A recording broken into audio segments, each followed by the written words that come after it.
Bueno, empezamos con la segunda mesa, después del sorteo.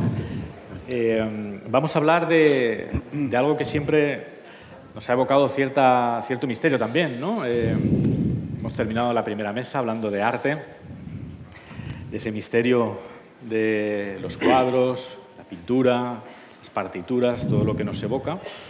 Y ahora vamos a ir un poco más atrás en la historia, nos vamos a esas civilizaciones antiguas que siempre nos han inquietado, que siempre nos hemos preguntado cómo pudieron construirse las magníficas pirámides, es decir, cómo había esa tecnología tan avanzada en algunos aspectos, ¿no?, por parte de la civilización egipcia, o incluso si nos retrotraemos más por el tema de Sumeria, Mesopotamia, etcétera, ¿no? De ello pues nos van a hablar, evidentemente, expertos en la materia, como no puede ser de otra forma. Estoy aquí, no estoy situado en mi lugar habitual en esta ocasión, porque bueno, tiene que poner unas diapositivas, Miguel, y va a estar más cómodo desde esa zona, ¿no? Bueno, nada, esperemos que disfrutéis de esta segunda mesa y que aprendamos como hemos aprendido tanto de la primera. ¿No es así, Luis? Por supuesto, y vamos a comenzar con, bueno, alguien a quien yo adoro, Pablo Villarrubia. Todos le conocéis, ¿no? Seguramente, experto ufólogo, amante de las civilizaciones antiguas, ha escrito obras como Expedientes OVNI del siglo XXI, Luces de la muerte y tantos otros, siempre un innovador en lo que respecta a esta materia. Y, Pablo, yo quiero preguntarte por esto de las civilizaciones antiguas, ¿qué relación tienen o con una fuente común, que es lo que vamos a tocar, ¿no? Si hubo esa otra humanidad de la que tanto se ha hablado, de si estamos hablando pues, de WAPs, de los famosos ovnis, o de qué va esto. Pero primero, ¿qué pasa? ¿Cómo lo llevas? Bienvenido a Valencia. Muchas gracias, amigo. Gracias. La admiración es mutua, ya sabes. Te envidio sanamente por los viajes maravillosos que has hecho últimamente, como Juana, tú también, que estuviste, increíble, ¿no? Y agradecer al Ateneo, a esta casa, increíble. Yo no conocía aquí el Ateneo por dentro y es maravilloso este espacio. Y estoy viendo una cantidad de gente aquí arriba. Cuando subí ahora, se me cayó aquí la boca cuando vi, ¿no? Hace años que no veo un congreso tan multitudinario. Entonces, agradeciendo a vosotros, y tú que eres conocedor, has viajado mucho, me preguntaba sobre lo que es la arqueoastronomía y muy especialmente si esto está relacionado con pues, seres de otros planetas, ¿no? Vamos a ver, es que hay una confusión y es normal, lo mismo cuando la gente dice astronomía y astrología. No, no es lo mismo, ya sabemos, ¿no?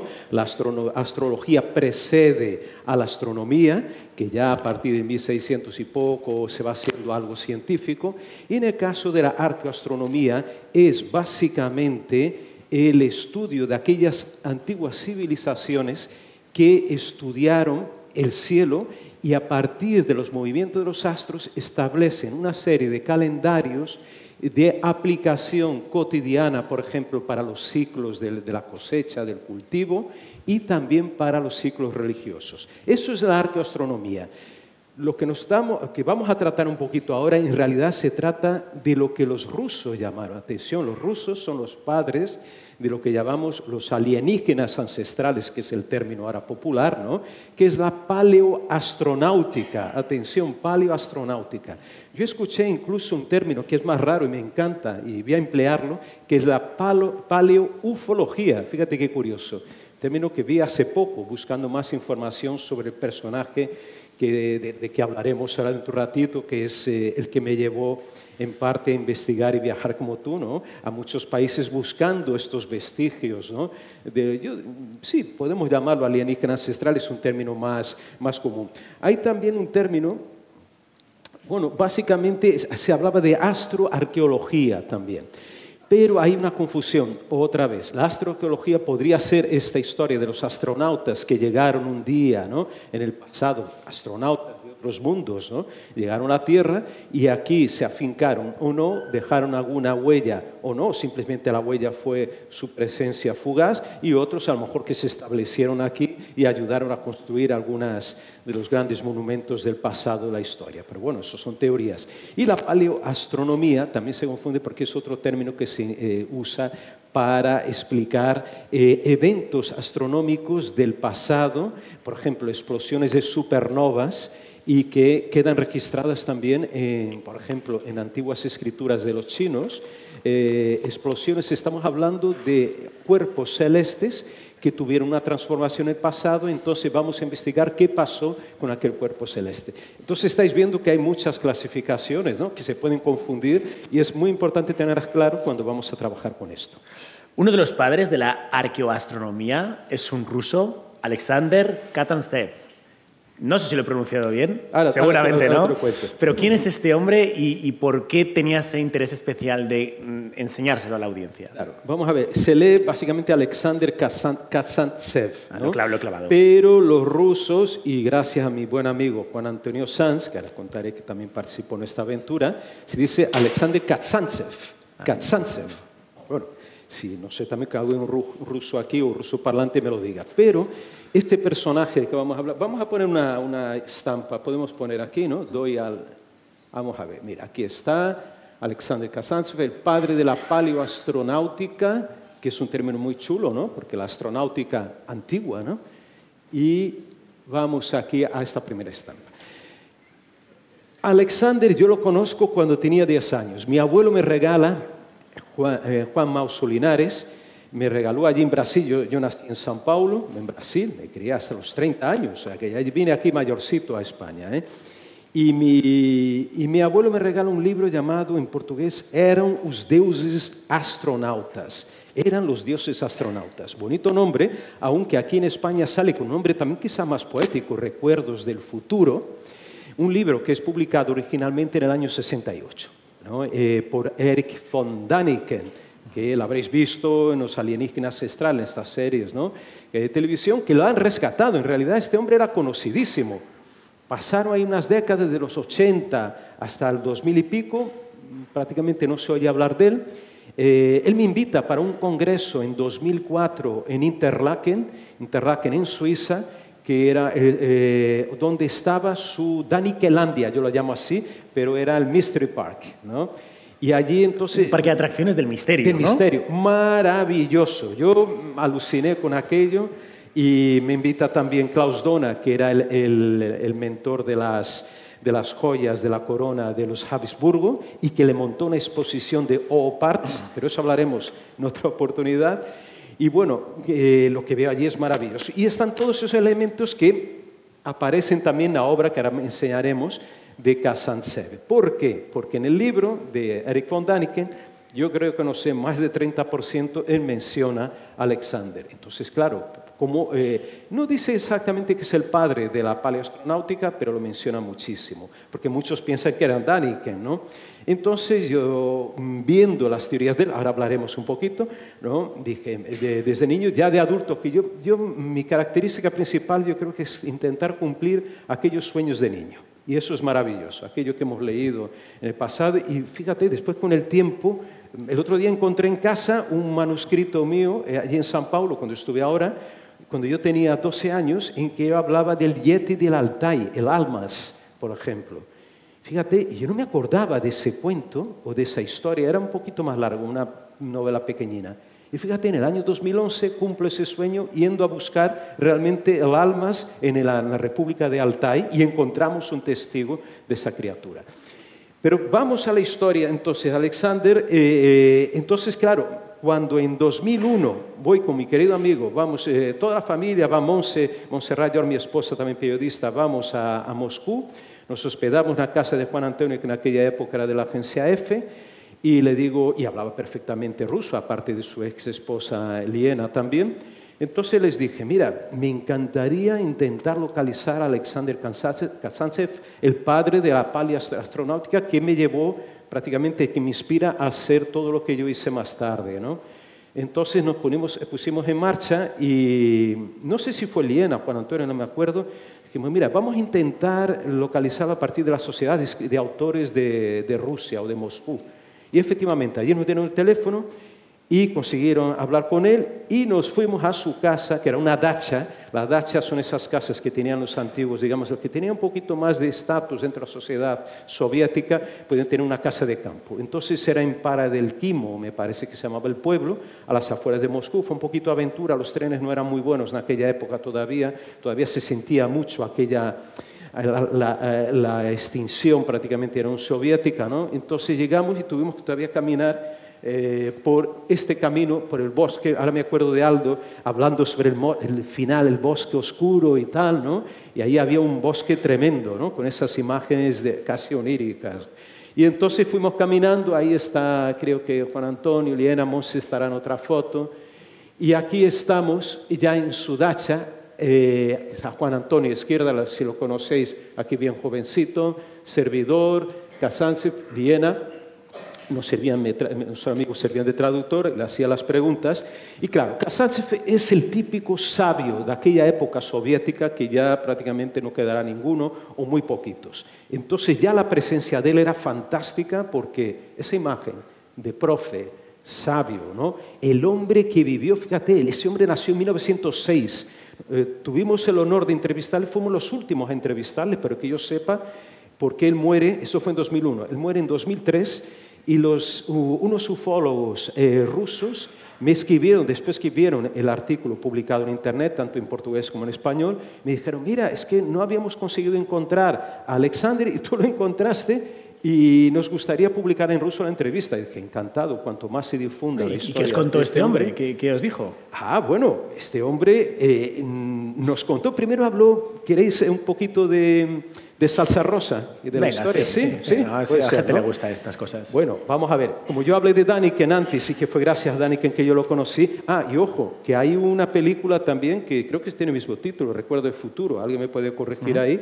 Que hizo un documental de esto, yo creo, filmado en 16 milímetros y con pocos recursos y que Daniken se arrasó en las taquillas años 70 y aparecía entrevistado porque le entrevistó Kazantsev por Daniken. Entonces me habló, mira, Daniken muy bien, fantástico, vino aquí varias veces, estuvo conmigo, pero te voy a decir una cosa, me ha plagiado y no me ha mencionado muchas veces, por eso que no me gusta mucho. O sea que ya, ¿no? Hizo ese comentario crítico a Daniken, ¿no? Y es verdad, porque, vamos a ver, gran parte de las teorías que hoy conocemos de estos alienígenas ancestrales vienen de él.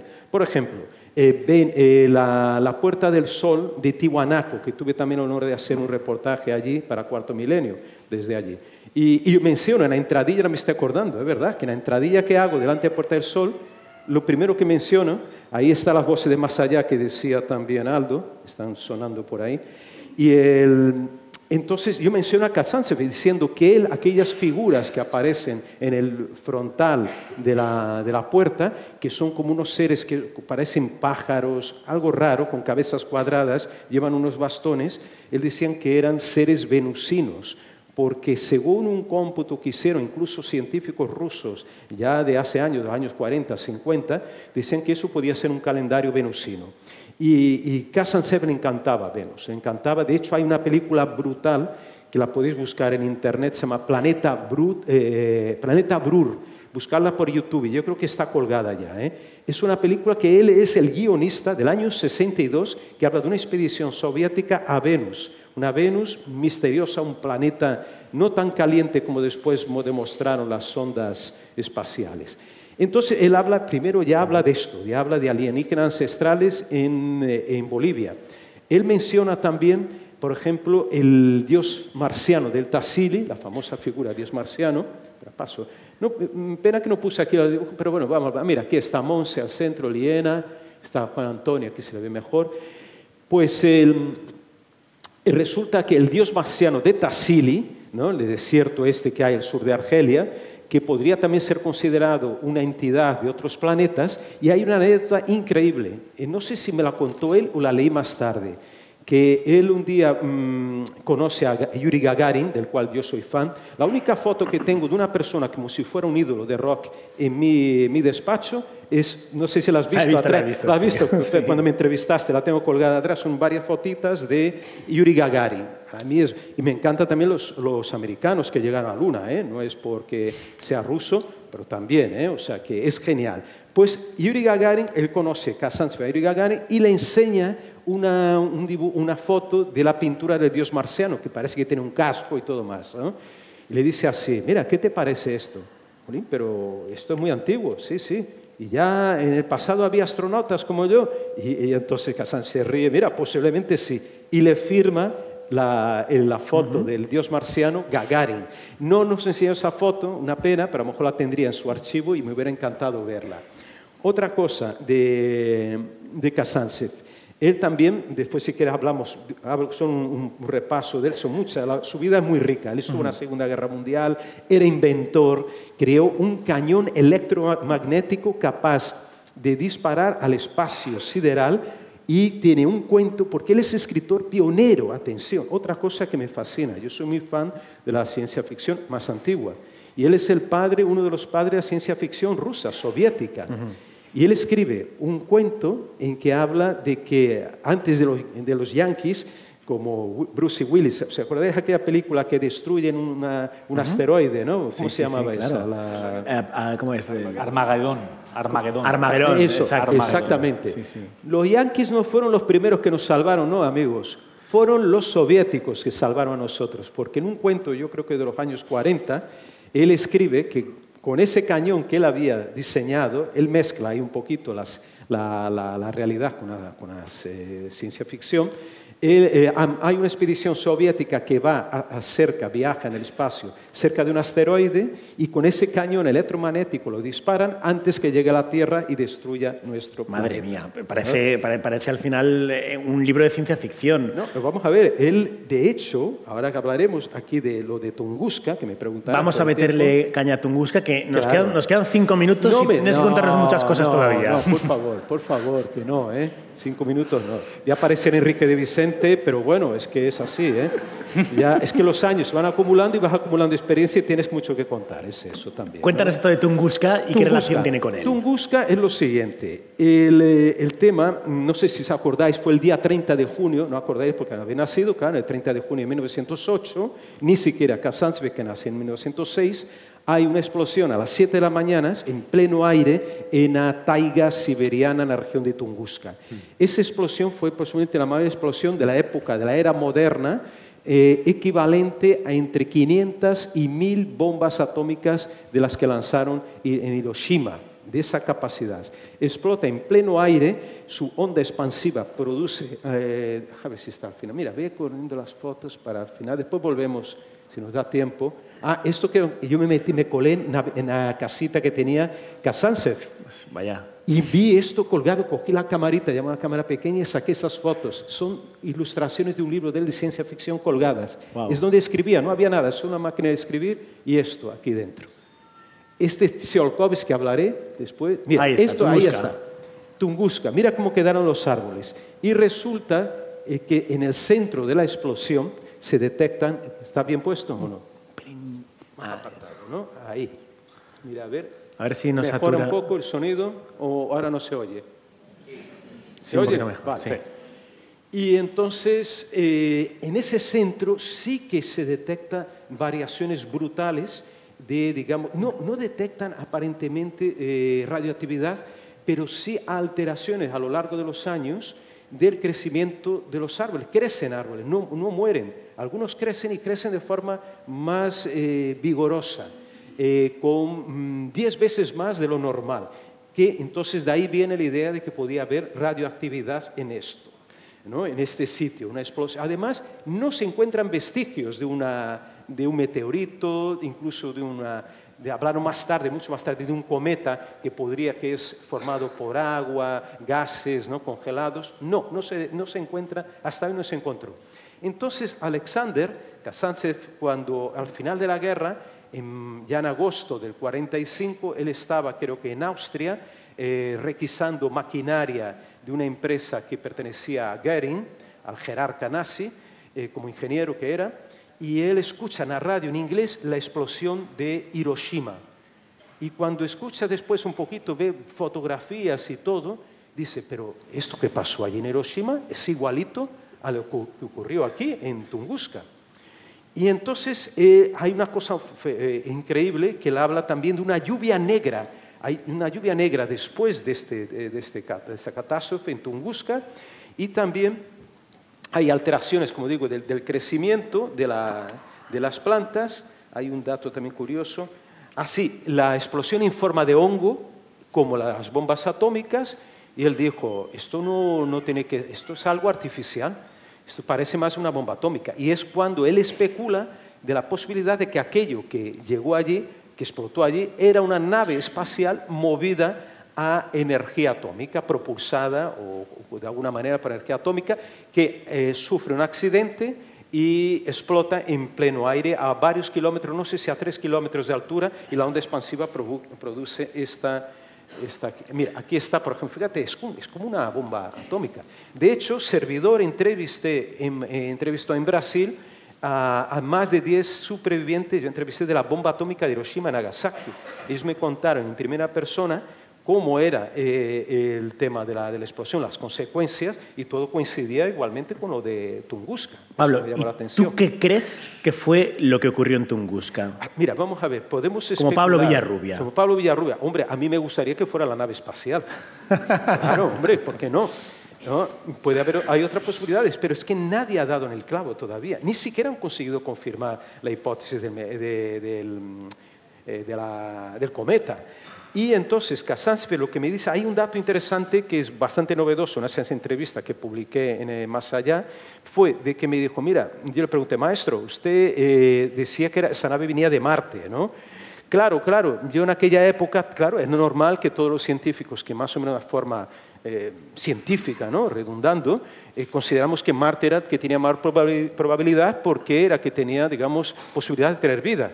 En aquella época se hablaba de los canales marcianos y tal, ¿no? Entonces yo pensé en esto, pero ahora, en 2001, atención, ahí viene la novedad, yo no creo más en eso, yo me voy actualizando. Yo creo que en realidad fue una nave, eso sí, pero procedente de uno de estos 11 mundos paralelos, que sería de la teoría de las supercuerdas, si habéis oído hablar, no habla de estos 11 mundos paralelos, y 3 de ellos serían de 11 dimensiones, que se habla de 11 dimensiones, y que hay 3 mundos paralelos dentro de esas 11 dimensiones. Y de uno de ellos podría proceder una nave, que serían las actuales OVNIs, pero en este año 1908, antes de la era moderna de la ufología, que empieza en 47, después de las explosiones nucleares, y que esa nave posiblemente por el rumbo que toma, desde donde viene, pudo pasar por Venus, por el planeta Venus, antes de venir a la Tierra. Atención, y eso es cierto, cuando hay testigos de aquella época, pocos evencos, que eran como esquimales de aquella zona, que ven que la nave se para y de pronto rompe en 45 grados en un ángulo, como si cambiara digamos, el rumbo, y explota en el aire. Posiblemente intentando igual evitar, a lo mejor hicieron una maniobra sobre una región poco poblada, ¿no? Hubo algún muerto, poquitos, pero hubo renos, hubo cientos de muertos, renos muertos y árboles, ¿no? Claro. Pero entonces esa maniobra también sería indicación de que fuera una nave espacial. Hombre, me gustaría, y parece hasta el momento, nadie dijo lo contrario, nadie consiguió contarlo probado, ¿no? Te pido mucha brevedad porque está Miguel ahí salivando. Madre, 72 fotografías, prepararos, ¿eh? Son muy buenas las fotos, pero... Vamos a volver después en la tertulia, os podéis enzarzar todo lo que queráis, pero simplemente... ¿Crees que se está exagerando con la teoría de los antiguos astronautas? Sí. Y mira, te voy a dar... Bueno, eso ya lo sabía de antes, pero es que veo hace poco una noticia de un tal Anthony Milligan, del King's College de Londres. Y él dice lo siguiente, que la gente se ha pasado de rosca en cuanto a explicar todo desde el punto de vista de la paleoastronáutica. Y yo estoy de acuerdo con él, estoy de acuerdo. Entonces, él critica lo siguiente, que un quinto de los británicos, según una encuesta, 20% de la población, cree en asistencia de vida extraterrestre, en los ovnis y en alienígenas ancestrales. Pero hay algo peor. Digamos, no digo peor en eso, pero eso a mí me parece genial, que la gente quiera creer o no, perfecto, ¿no? Yo soy un believer de los buenos, digamos, busco una base siempre científica, soy believer y no pasa nada, ¿no? Solo para los escépticos radicales o negacionistas, bueno, lógicamente pasará. Pero hay un dato importante, que eso está afectando, esas teorías afectando mucho a las comunidades indígenas, especialmente en Estados Unidos, también en Australia, el mundo anglosajón en general, donde hay más divulgación de esas teorías, y que hasta los propios ya descendientes de aquellos indígenas o ellos mismos ya pasan a creer que sus antepasados tuvieron alguna relación o su cultura fue marcada de alguna manera o pudo avanzar gracias a esos seres astronautas que a lo mejor les ayudaron a aprender a usar determinadas cosas, o cultivar, o construir monumentos gigantescos megalíticos, y eso podría estar adulterando las propias mitologías antiguas. Y estoy de acuerdo, yo creo que no hay que tocar ahí, vamos a ver, no se puede mantener todos los mitos, las leyendas, ¿no?, de una forma estática, eso sufre mutaciones constantes y en contacto con otras culturas más. Pero claro, aquí estamos hablando de un giro brusco. Y otra cosa, también se le acusa a Eric von Däniken y a otros divulgadores más recientes de ser de alguna forma racistas, ¿no?, o mantener el pensamiento colonialista. ¿Por qué? Porque en vez de atribuir a aquellos pueblos del pasado la capacidad de ellos mismos haber generado su propia cultura, sus propios monumentos, no, lo atribuyen a criaturas de otros mundos, seres de otros planetas, ¿no?, que interfieren y de forma paternalista les dejan un regalito cósmico, les construyen una pirámide o les enseñan o vienen con máquinas para construir esas pirámides. Entonces también hay esa reflexión que hay que hacer, no llevar todo hacia un lado, ¿no?, pero equilibrar y buscar, digamos, ese equilibrio, ¿no?, en cuanto a opiniones. Pues muchas gracias, Pablo Villarrubia, genio y figura. Gracias. Gracias. Gracias. Bueno, gracias, Pablo. Nada, amigo. Aquí a mi derecha tengo a Miguel Labrador. Miguel Labrador es divulgador, escritor, profundiza en los misterios más ocultos de las civilizaciones. Ha escrito un libro que es La piedra de los dioses, que os recomiendo encarecidamente porque ha sido éxito de ventas, ha tenido una acogida brutal, pero es que aquí donde lo ven, este señor es piloto y además ha pilotado cazas. Nos lo contaba hace un rato, o sea que, por tanto, experiencias tendrá. Pero vamos a hablar, y esas experiencias quizá en un futuro podamos hablar de ellas, ¿no?, como piloto, pero vamos a hablar de esas piedras poliangulares que tú citas en tu libro y de la extrañeza del misterio que esconden porque coinciden. Muchas civilizaciones dispares entre ellas coinciden en estas piedras poliangulares, Miguel.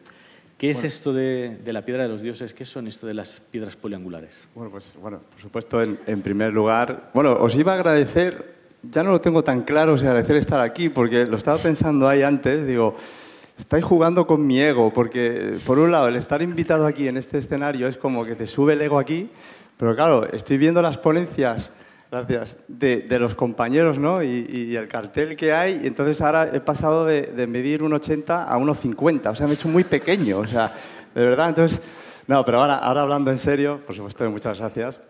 Perdona, y sobre todo agradecer que esté aquí, porque hace un día estaba en Las Palmas. En Palma de Mallorca. Ayer vino exclusivamente para estar aquí en el Ateneo y para estar en el Congreso. Sí, o sea, que tremendo, ¿eh? Yo encantado. Y además ahora tengo que empezar diciendo que tengo un problema porque tengo 20-25 minutos escasos y la presentación pues, son 72 diapositivas, con lo cual pido disculpas porque voy a tener que ir a toda pastilla, pero es que no he podido quitar más. O sea, he reducido algo, pero es que digo, es que el público un inciso simplemente para que veáis lo que pasó realmente. A mí Miguel me envió su presentación, yo se la envié a Jesús, el técnico, ¿no?, y me dice, oye, que aquí hay 72 diapositivas y con vídeos. ¿Se habrá confundido? Dice, ¿es consciente de que tiene 20 minutos? Le digo, se habrá equivocado. Digo, oye, Miguel, que me dice esto el técnico y dice, no, tengo una resumida, no te preocupes, que me habré liado, me habré equivocado. Y ayer me dice, no, te envié la resumida. Pero soy capaz de hacerlo en 20 minutos. Y además que soy particularmente pesado hablando, o sea que tengo un doble problema. Pero yo lo voy a intentar, pero sí que pido disculpas, voy a tener que ir acelerado porque en cada diapositiva me podía estar media hora. Pero bueno, a toda pastilla. Justo hace un par de semanas, para quien no sepa quién es Graham Hancock, para mí es uno de los referentes, con sus errores, por supuesto, y demás, pero con su libro Los magos de los dioses, para mí pues fue esa motivación de viajar por todo el mundo, visitar la mayoría de los sitios que él aparece, y luego por mi cuenta también he descubierto otros, pero justo gracias a él, lo que les voy a enseñar, él lo ha dado a conocer por todo el mundo y por eso estoy súper contento porque en el Ancient Apocalypse de Netflix, que lo tienen ahora, va a salir hace una semana, 2 semanas, solo me ha dado tiempo con la vida que llevo de 3 o 4 episodios, pero sale, por ejemplo, el tema que para mí más que las pirámides, más que los mitos, para mí lo más interesante es lo que vamos a ver, insisto, en mi opinión. Es esto. Parece un rollo, lo sé, pero luego verán por qué para mí es lo más interesante. Quiero sobre todo que se familiaricen con estas formas, ¿no? Es decir, esto por ejemplo, pues una famosa piedra que está en Cuzco, pero sobre todo las formas, la estructura de cómo está hecho y por qué, ¿no? Esto, que hay 2 tipos, este abombado y el llano, pues aquí está la famosa piedra de los 12 ángulos y demás, y esto no está hecho porque sí, esto está hecho porque sobre todo tiene unas capacidades antisísmicas increíbles, o sea, espectaculares. Esto lo aguanta todo en zonas particularmente sísmicas. Aquí juegan con la impresionante precisión, es decir, no hay juntura, no hay argamasa, no. Ahí lo que utilizaban es unos ángulos perfectos, increíblemente hechos, y luego también quiero que se familiaricen con esto que ven aquí. He escuchado teorías de por qué estas protuberancias o tetones, algunas cortadas, otras las dejan. No hay ningún orden. Quitando algún sitio concreto que sí que uno puede decir palancas, yo no he visto nada. Pero sobre todo quiero que vean, porque vamos a hacer un viaje, porque cuando yo empiezo hace ya muchos años a ver en mis viajes este tipo de construcción, pues al principio no me llamaban demasiado la atención, pero luego poco a poco digo, ostras, pero si esto no lo he visto yo en otro lado y tal, vamos a ir viendo. Como digo, vamos a hacer un viajecito. Esto es, como yo digo, una de mis herejías. Pablo, tú conoces mejor que yo Tiahuanaco. Insisto, es una herejía. Y yo siempre pongo por delante la opinión de los arqueólogos, de los historiadores. Porque yo, fui a historia, no me gustó lo que estudiaban, porque yo pienso que deberían estudiar otras cosas y me salí, ¿no? Pero para mí el inicio de todo creo que es aquí. Yo entrevisto en el libro a Nacho Gallego, que estuvo 3 años como arqueólogo aquí en este sitio, con lo cual ustedes verán si sabe más que yo o no. Además hizo unos estudios espectaculares y él a mí me dice que mi teoría no es cierta. Por eso yo siempre antepongo la valía de quien la tiene, ¿no? Para mí es un sitio un poquito más antiguo y de hecho Nacho Gallego va a sacar un paper con una revelación que no la puedo decir, es espectacular, pero también, aunque no va por mi teoría, luego la veremos, sí que denota que hay muchas cosas por conocer en Tiahuanaco. Y ya digo, para mí es el sitio más antiguo donde empezamos a ver una serie de cortes de ángulos espectaculares, para mí que dentro de mi ignorancia no eran muy propias de esas culturas, que vamos a ver que en otros sitios existen, ¿no? Pero yo empiezo a ver, pues como yo lo llamo, el Ikea de la construcción, ¿no? Con un montón de haches, todas iguales y demás, y luego algunos geólogos, que yo no conozco, pero dicen que, por ejemplo, hay unos cortes, unos ángulos y demás que son tremendamente exactos. Insisto, eso es una de mis teorías. No vamos a hablar del templete semisubterráneo, ¿verdad, Pablo? Porque estaríamos aquí... En fin, son cosas... Es un sitio muy extraño y es un sitio muy interesante. Pero ahora vamos, pues eso, a Cuzco, que es donde empezamos a encontrar el tipo de construcción poliangular que vamos a ver en muchos sitios. Y ya digo, es sobre todo antisísmico, esto lo aguanta todo, prácticamente todo. Y aquí, por ejemplo, hay una foto que a mí me parece muy significativa, porque la famosa calle Hatun Rumiyok, aquí lo que podemos ver es lo que pasa siempre, o por lo menos es lo que yo veo, que lo más antiguo, que es la base obviamente lo más antiguo, ¿no? Y aquí en Cuzco, la primera vez que yo fui, yo llegué a ver, yo pensaba que había 2 tipos, pues la la más avanzada, y luego la reconstrucción, que para mí es inca. Esto también es otra herejía. Yo he estado con arqueólogos peruanos de allí y me dicen que todo es inca. Yo creo que los incas, cuando llegan, encuentran eso e intentan hacer, en la medida de sus posibilidades, lo que ellos ven, y que es sorprendentemente complejo. Insisto, mi opinión, no está probado. Pero aquí vemos hasta 5 tipos de construcción, y este ya sería el colonial español. ¿Vale? Ha llegado a los españoles, pero aquí hay muchos tipos, y ya ninguno es igual de avanzado que este. Aquí, bueno, haciendo un poco el tonto, nos vamos a Machu Picchu, nos movemos a nuestro Huayna Picchu, pues abajo, aquí en Machu Picchu,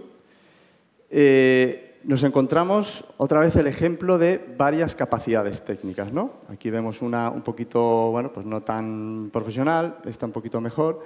Y yo, cuando entrevisto al director de Machu Picchu, José Bastante, yo recuerdo que él, como peruano, doctor en historia, yo siempre lo digo, yo no voy a discutir con nadie que va a saber muchísimo más que yo, pero yo le pregunté por qué estas diferencias a la hora de construcción. Y él me dijo que donde aparecían este tipo de construcción mucho más perfecto, más espectacular, pues era porque era zona noble, y que el resto, pues bueno, que ya no trabajaban tanto. Insisto, yo no voy a discutir a un doctor, director de Machu Picchu, nada. ¿Qué es lo que pasa? Que yo me encuentro pues este tipo de construcción prácticamente en todos lados. Arriba también, en la zona más alta también existe esa diferencia. Insisto, mi opinión es que esto es pre-inca y esto es incaico. Ollantaytambo, otro sitio espectacular, es increíble. Y aquí nos vamos a ir a la Puerta del Sol. Y aquí me pasó, no lo quiero contar así, bueno, voy a intentar contar rápido para no coger tiempo. Y aquí yo conocí, fíjese el detalle de cómo eran capaces de bueno, moldear o tallar la piedra al antojo de una forma, insisto, no cabe un pelo allí para, ya digo, y sin argamasa y sin nada. Juegan solo con la increíble precisión. Volvemos a ver protuberancias, algunas cortadas, otras están, pero no hay nada que explique por qué ese tipo de protuberancias, ¿no? Ya digo, ángulos perfectos. Y aquí, por ejemplo, pues quería contar la anécdota de que yo, bueno, pues estaba allí, yo siempre llevo unas cámaras un poco raras y no son drones y tal. Y allí, pues un señor le llamó la atención, oye, tal, ¿qué invento has hecho ahí para parecer un dron sin que sea un dron? Y este señor, cuando empezamos a hablar, resulta que era la 35ª vez que iba aquí a Ollantaytambo. Claro, a mí me sorprendió, digo, hombre, yo he ido varias veces, pero 35. Y me dijo, mira, yo estoy obsesionado con este sitio, y dice, humildemente, yo y unos alemanes solo somos los mejores canteros que hay en el mundo. Él está en California, es un dueño de una cantería allí en California, y me dice, y mira, yo, Miguel, te digo una cosa, si estás interesado en este tipo de piedras, yo dije, sí, a mí es que estoy viendo cómo lo hacían y tal. Y dice, mira, se sabe perfectamente que de donde salen estos 6 bloques que pesan unos 50 60.000 kilos, en ese risco que hemos visto, bueno, anterior, pues a 4 kilómetros sacan esas piedras, y las suben ahí. Y él me dice, insisto, me gusta también que los técnicos te digan cómo hoy en día hacer esas cosas, ¿no? Y me dijo, con mucho presupuesto y con los alemanes, yo puedo sacar esa piedra, la puedo traer por encima del río Urubamba y tal. Ahora, subirla sin modificar el terreno, a día de hoy no hay nadie que lo pueda hacer. Eso es lo que me dijo él. Que él sabe, yo no tengo ni idea de cómo subir una piedra. Y me dice, por eso estoy tan obsesionado. Porque yo he estado por la base, ya digo, 35 veces, dice, aquí nadie ha movido un pelo del terreno. Nadie. Dice, yo hoy en día, con los alemanes, que yo he invitado a los alemanes que vinieron aquí, los alemanes han dicho lo mismo. Si no modificamos el terreno, modificándolo sí, con una ingente cantidad con lo último de lo último y dinero a expuertas, yo sería capaz de hacerlo. Pero sin modificarlo, no hay manera por dónde cogerlo. Entonces, ya digo, una cosa que quería que los técnicos, cuando entran también a valorarlo, también me gusta conocer su opinión, ¿no? Aquí vemos cortes espectaculares en la piedra. Aquí vemos un ejemplo del sitio con ese perfil más grande. Aquí estamos en Sacsayhuamán, justo encima de la ciudad de Cuzco. Aquí ya encontramos bloques de 130.000 kilos, algunos. Y algunos ingenieros con los que yo hablé decían que con los bloques que hemos visto antes, de a lo mejor de 2.000 toneladas, el resultado hubiera sido igual. no hubiera hecho falta hacerlo tan grande. Mi opinión es que lo hicieron simplemente porque no les costaba, no sé por qué, pero lo hacían con una facilidad tremenda. Yo digo, hay unos bloques con esa misma tecnología, capacidades antisísmicas que son espectaculares.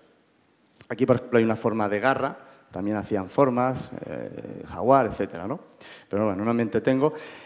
Siempre se habla de cortes, y efectivamente, como hemos visto antes, hay cortes. Pero un arqueólogo de allí me dijo, pues ¿quieres saber si hacían también posiblemente algo, no solamente con el corte, sino moldeando? Digo, yo creo que moldear no moldeaban. Me dijo, pues vete a Tambon-Achai, que está fuera del circuito, no es conocido, y fíjate en la esquina superior derecha de esta parte. Ahora lo vamos a ver más en detalle. Toda esta parte de aquí. Por supuesto, con esa tecnología, como digo, esa diferenciación entre una capacidad y otra. Pero si nos fijamos aquí, es verdad, no sé si se verá bien, pero aquí hay algo que cae, un líquido, que es capaz de derretir ese tipo de piedra. Para derretir ese tipo de piedra, no me acuerdo cuánto me dijeron, pero era una temperatura que en teoría era imposible alcanzar. Y aquí se ve cómo llega hasta por aquí y aquí ya, por lo que sea, para. Y entonces es verdad que es un sitio que me llamó mucho la atención y ya es cuando me empecé a plantear que quizás no solamente era una capacidad impresionante de corte, sino que a lo mejor tenían algo con el que poder hacer esta barbaridad. Aquí parece que como que pasó un accidente que empieza y llega hasta aquí. Bueno, vamos al maravilloso Coricancha, un templo espectacular, con una precisión, unos detalles. Volvemos a ver aquí, bueno, pues aquí parece que lo cortan, aquí no, pero solo hay 3, luego en otros lados no, pero esto es impresionante. Bueno, pues ahora damos un salto más grande y nos vamos corriendo a Isla de Pascua, donde mi prioridad era este Aju. El Aju son las plataformas donde se soportan los moais, y el más antiguo, el que oficialmente es reconocido por la arqueología, el más antiguo, es exactamente del mismo tipo que hemos estado viendo. Y se sabe que este es el último. Luego Thor Heyerdahl decía que el de la Perús, pero el de la Perús yo fui y ni siquiera lo he querido sacar porque no tiene nada que ver. Este es de ese tipo de tecnología. El resto, es que he tenido que cortar el vídeo, el resto son pues lo mismo que hemos visto antes. Intentos de hacer algo parecido, pero esa capacidad, esa unión, ya no lo vuelven a conseguir. Lo tengo que cortar porque si no me da tiempo.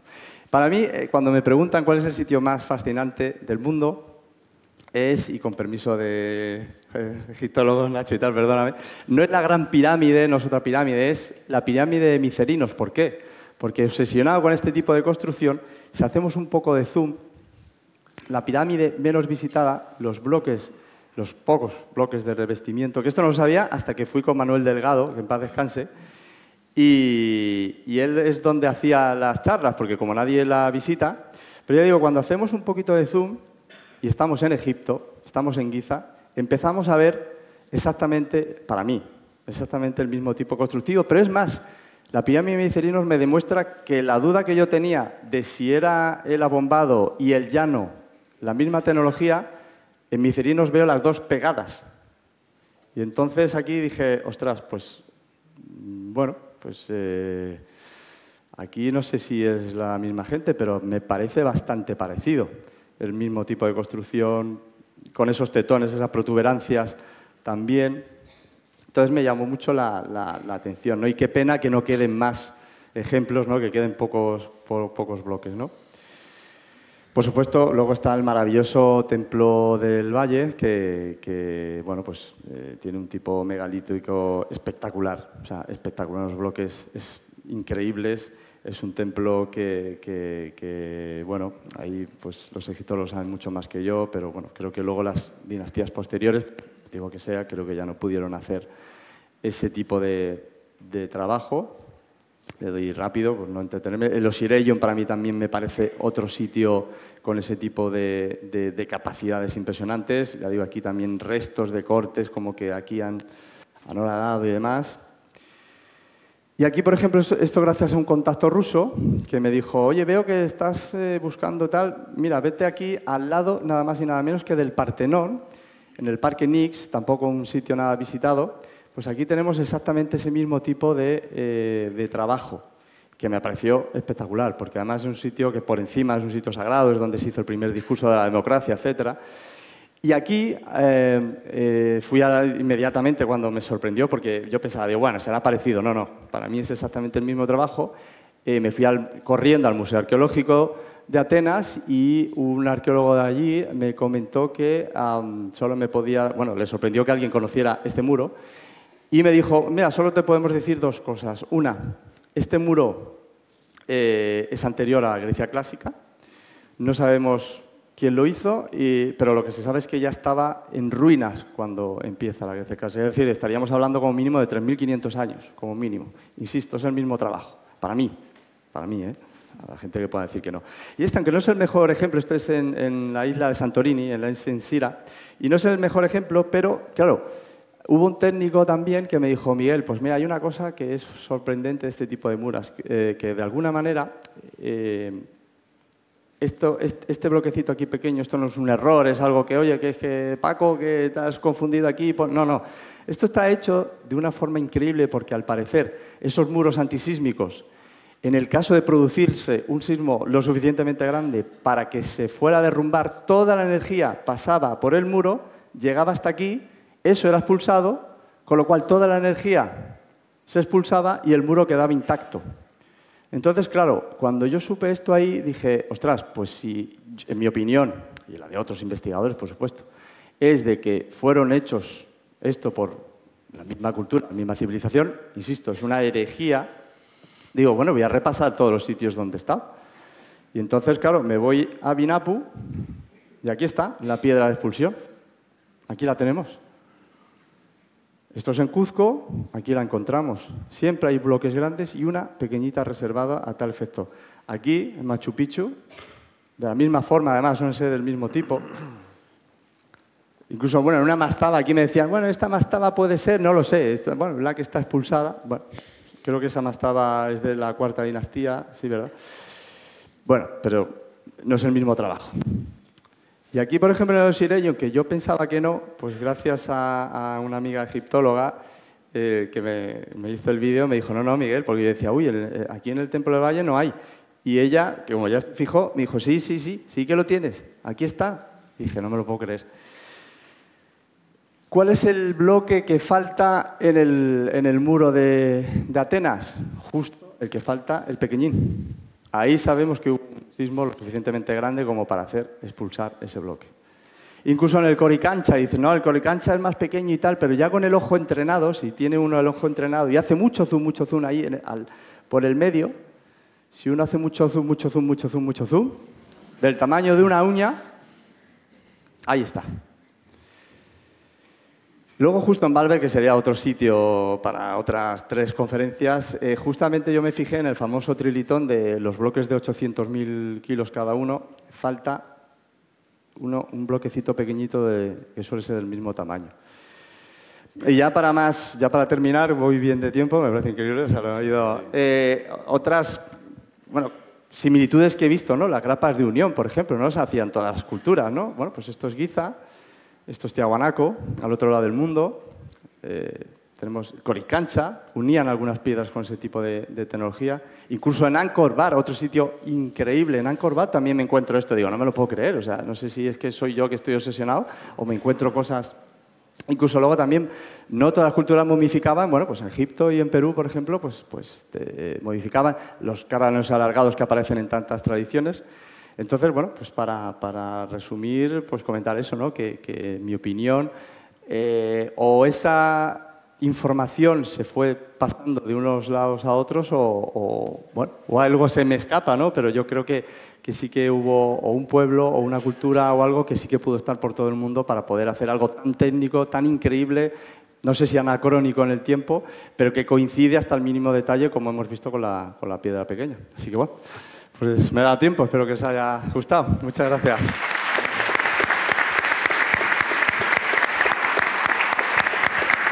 Tiempo récord, ¿eh? Muy bien, maravilloso, Miguel Labrador. La verdad es que es muy curioso esto de las piedras poliangulares y yo creo que a todos nos surgen muchas preguntas, ¿no? Especialmente... Claro, estamos hablando de culturas que están muy descontextualizadas en el espacio y en el tiempo, porque la pirámide de Micerinos nos vamos al, grosso modo, 2400 y pico antes de Cristo, la cultura Rapa Nui alcanza su cenit en torno al siglo XVIII, siglo XVII, En cuanto a los incas, pues estamos en ese siglo XVI. Es decir, y dejo esto tal vez para la tertulia de después, ¿no? ¿Cuál es la razón de ser de toda esta movida? O bien bebieron de una fuente común humana, que podría ser, o por supuesto estaría la teoría de los antiguos astronautas que ha tocado Pablo, que alguien les enseñó, o simplemente tenemos que hacer caso a la arqueología y en muchas ocasiones decir, pues no lo sabemos, y ya está, ¿no? Y ser ortodoxos en ese sentido. Entonces, bueno, puede ser un debate interesante para después, pero a mí me apetecía mucho traeros a la persona que está en el centro, que es Manuel Fernández Muñoz, alguien a quien admiro profundamente y que ya su forma de hablar, su forma de expresarse, vais a ver que es un encantador de serpientes, porque pocas personas hablan con la elocuencia que tiene él.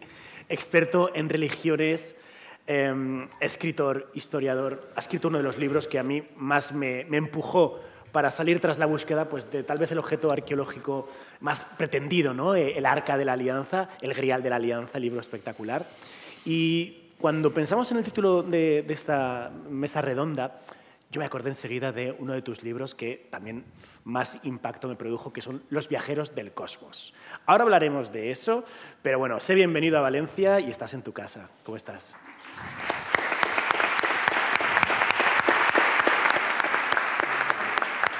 Pues es un placer, un verdadero placer que me hayáis invitado.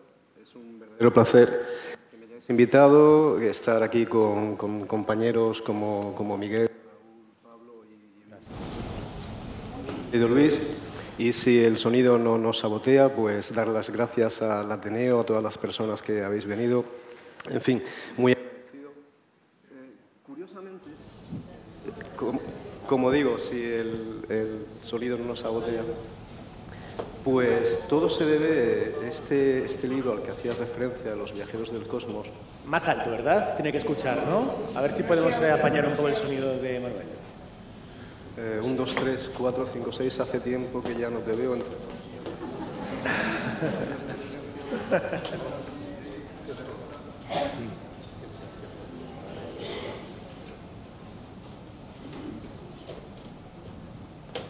Bueno, ¿mejor? Bueno, pues agradeciendo a todas las personas que han venido y a las personas que lo habéis realizado. Comentabas el libro Los viajeros del cosmos. Esto realmente es una apuesta que yo hago porque es el primer libro que se sale de todo lo que yo he trabajado anteriormente y que tiene una razón de ser. Hace algún tiempo me parecía muy curioso cuando lo comentaba mi querido Pablo, El oro de los dioses de Erich von Däniken. Él tiene, en este libro, tiene un cuentecito que dice que había una vez un niño que salió del colegio y se topó con un gato de 2 colas. El niño inmediatamente se volvió a sus compañeros y les dijo a todos, mirad, mirad, un gato de 2 colas, un gato de 2 colas. Nadie quiso mirar porque un gato de 2 colas no puede existir. Y se reían del pequeño. Todos sus amigos empezaron a reírse.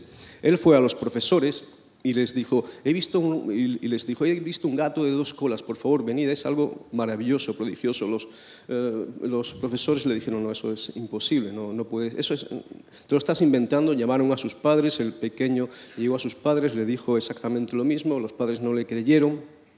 Tal fue el ímpetu del pequeño en demostrar lo que había visto, que todos los días le daba la tabarra a todo el mundo, así empezaron a hacerle bullying. El pequeño poco a poco se fue callando, se fue encerrando en sí mismo, él sabía muy bien lo que había visto, hasta que un día decidió quitarse la vida. En el momento en el que lo están enterrando, justamente en ese momento, pasa por encima de su lápida un gato que tenía 2 colas. Esta es una historia que yo he tenido presente al escribir Los viajeros del cosmos. Y es que Los viajeros del cosmos, como tú bien sabes, es una biografía del fenómeno ovni, pero que está precedida por mi propia vivencia, mi propio encuentro con esos objetos en el cielo que los americanos dicen ahora que son UAP, y yo no me fío de ningún gobierno americano porque además ellos nos han intentado ocultar durante muchísimo tiempo la verdad acerca del fenómeno OVNI, así que yo seguiré llamándolo como Antonio Rivera, como Andreas Faber-Kaiser, como Juanjo Benítez, lo seguiré llamando OVNIs. Y si me lo permitís, me gustaría hacerla valientemente, porque sé que además esto no es algo usual, que alguien venga aquí delante de todas estas personas y diga lo que ha visto en el cielo. A veces lo vemos en televisión con el rostro cubierto. No, yo estoy a cara descubierta, esto es quien soy, tenéis mis libros ahí, este es el único, Los viajeros del cosmos, que hablo de este tema, y yo no soy un niño y no me voy a suicidar. Eso existe, lo he visto y es lo que doy testimonio. Me da igual quien me crea o no me crea. Yo tampoco soy Rusia, no voy a invadir Ucrania, es decir, no voy a invadir vuestras mentes, cada uno que piense lo que quiera. Lo que sí puedo hacer como divulgador es dar mi testimonio. Yo tenía 11 años. Estaba en un campamento, cuando éramos pequeños, yo peino canas ya, no sé si seguirá existiendo. Cuando éramos pequeños había un grupo de Boys Scout que lo que hacíamos era pues, reunirnos diversos jóvenes de mi localidad y salíamos a estudiar las estrellas al campo, a hacer acampadas, estar en contacto con la naturaleza. Como digo, tenía 11, 12 años, no recuerdo bien, y una de estas acampadas veraniegas nos llevó a Málaga, a la Sierra de Málaga. Tampoco recuerdo bien si fue antes o después de comer, sé que salgo de mi tienda de campaña, inmediatamente tampoco puedo explicarlo, miro al cielo y justamente encima de mí veo una esfera increíblemente grande que está surcando el horizonte de izquierda a derecha, pasando muy, muy lentamente. Me da tiempo, es decir, está pasando tan lentamente que me da tiempo a pensar, oye, pues es una estrella, no es una estrella, está demasiado baja, se está moviendo. ¿Es un satélite? No es un satélite porque de hecho también sigue estando demasiado bajo. Nosotros estudiamos las estrellas, estudiamos los satélites, eso no tiene pinta evidentemente de ser un satélite, no es un avión, no tiene las dos luces de posición intermitentes, no es un helicóptero, se oiría el rotor y yo lo único que estaba viendo era la silueta de una esfera de luz absolutamente increíble. Al compañero que tengo más cerca lo zarandeo y le digo, mira lo que está pasando por el cielo. No me hace el menor caso. Sigo corriendo hacia atrás, me encuentro otro por el camino y digo, pero mirad, ¿queréis mirar lo que está pasando en el cielo? Tampoco me hace el menor caso. Voy al monitor del campamento que está haciendo algo al lado de la fogata, lo cojo de la solapa. Un niño de 11 años cogiendo al monitor del campamento, que tendría 20 y pico, casi 30, cogiéndolo de la solapa diciendo, ¿quieres hacer el favor de mirar al cielo? No consintió en mirarle, estaba hablando con otra persona, así que los dejé a todos por imposibles y aquí quiero hacer un matiz. Ellos no estaban congelados en el tiempo, no hay nada de esto.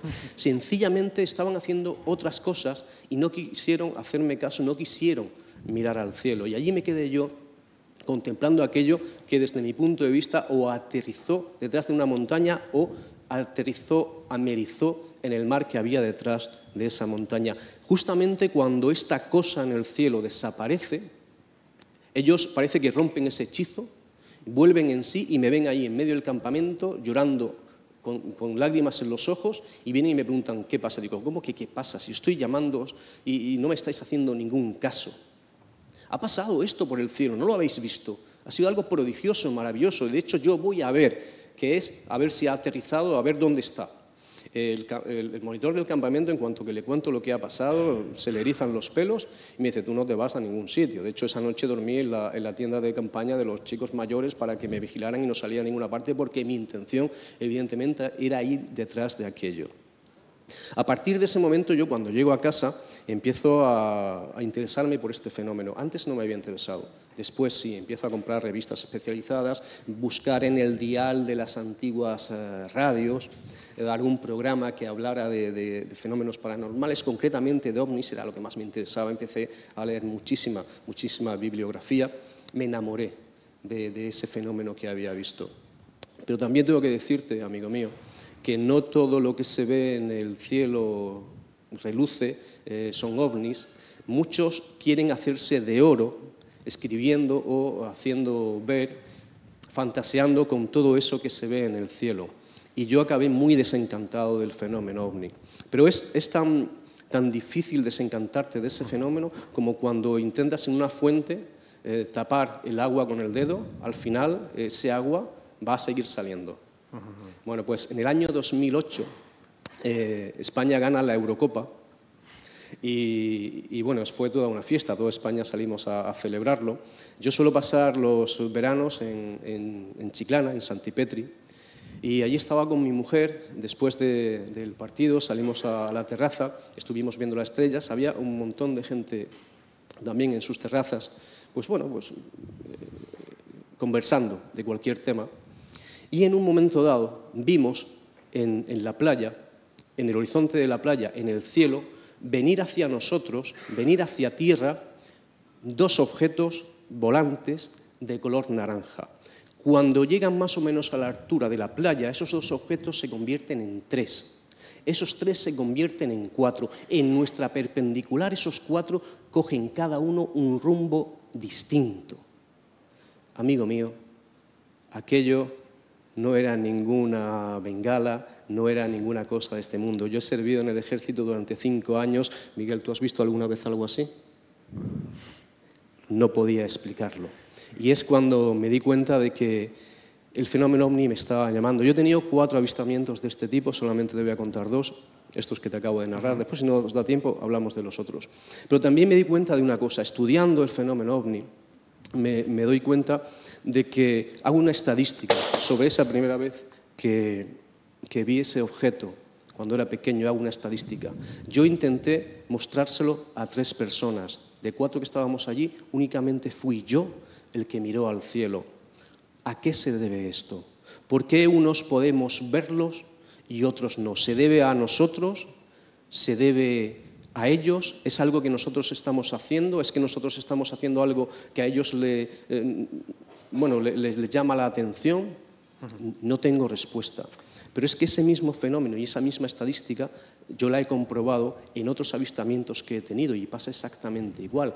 Cuando estábamos en Santipetri, yo no solamente tuve el gusto de compartir ese gato de 2 colas con mi mujer, que fuimos los 2 quienes los vimos, pero todas las personas que estaban alrededor, también asomados en sus terrazas, ninguno estaba mirando al cielo, solamente nosotros. Se vuelve a dar esa casuística, es decir, no todos pueden verlos y no tengo ni idea de por qué unos los ven y otros no. Conozco a amigos ufólogos muy reconocidos de toda la vida que, aunque son expertos en este tema, jamás han tenido un avistamiento ovni.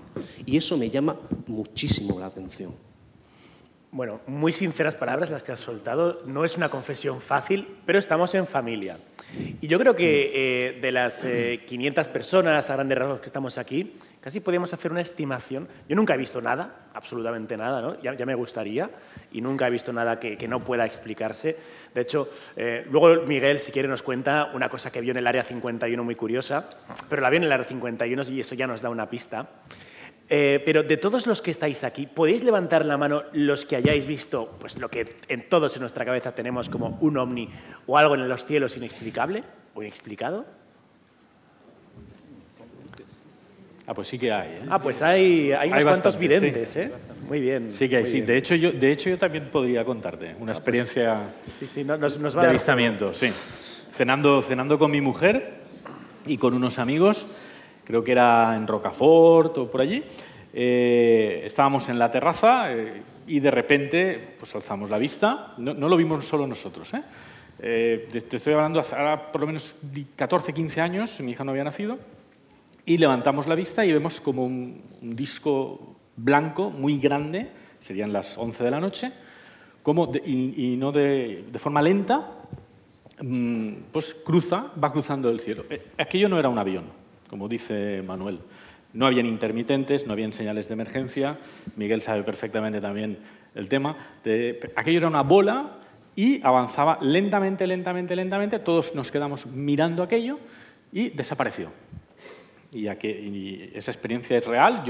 Yo no supe nunca lo que vi, pero evidentemente no era un avión, no era un globo sonda, no era un satélite, y con un movimiento muy preciso y en línea horizontal hasta que desapareció por otra parte.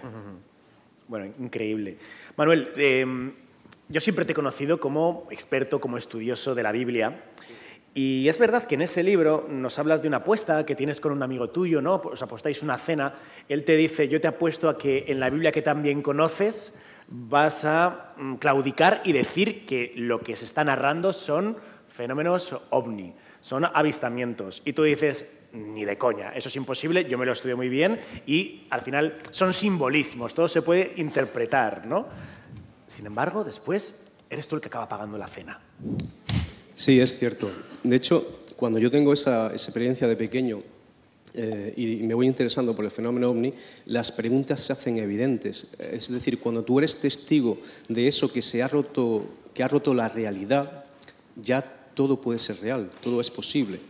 Cuando tú estás viendo en el cielo cosas que son imposibles, ese se aparta y se queda solamente posible, pero esa posibilidad se abre a muchísimas preguntas, es decir, ¿quiénes son los que están tripulando estas naves? Bueno, ¿están tripuladas? ¿No están tripuladas? ¿De dónde viene? ¿Cuánto tiempo estuvieron aquí? Y todas esas respuestas son las que yo intento durante 20, 25 años empezar a responder poco a poco, no sé si con mayor o con menor acierto, de ahí sale Los viajeros del cosmos de Editorial Almuzara.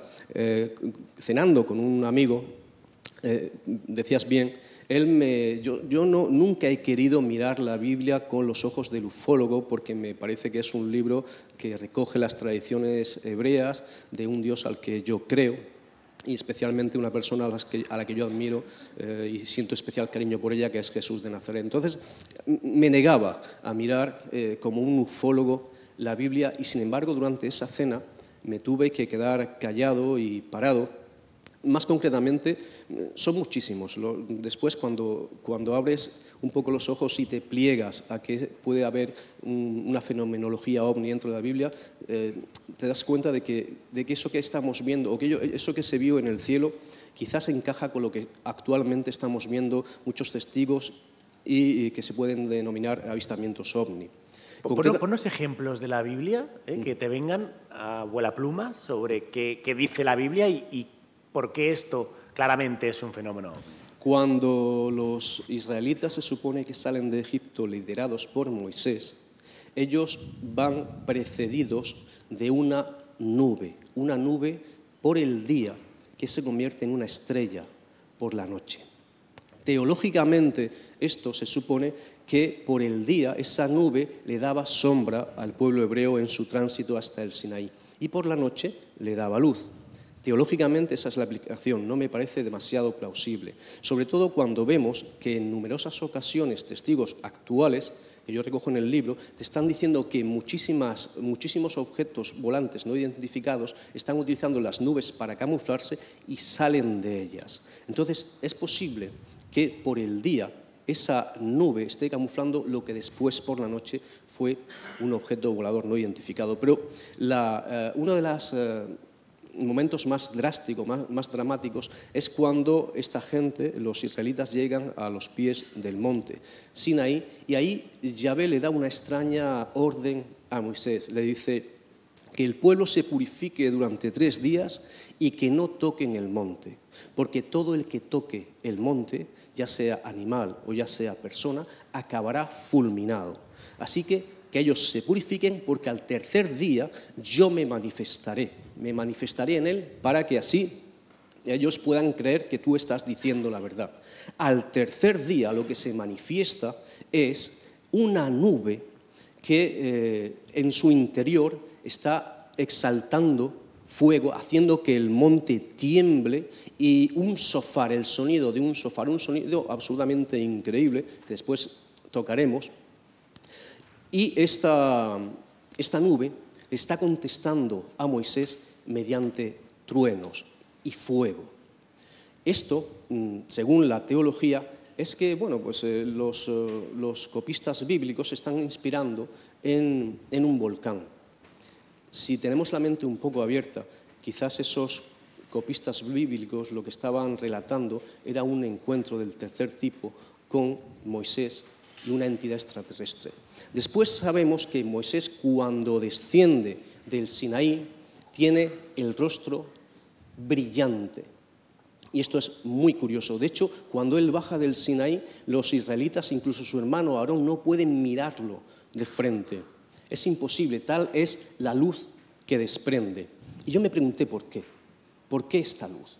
Bien, cuando nos vamos a los relatos midrásicos, es decir, a la tradición oral hebrea, te dicen que cuando él estuvo en la cima del Sinaí durante 40 días, lógicamente tuvo que alimentarse. ¿Y cómo se alimentó?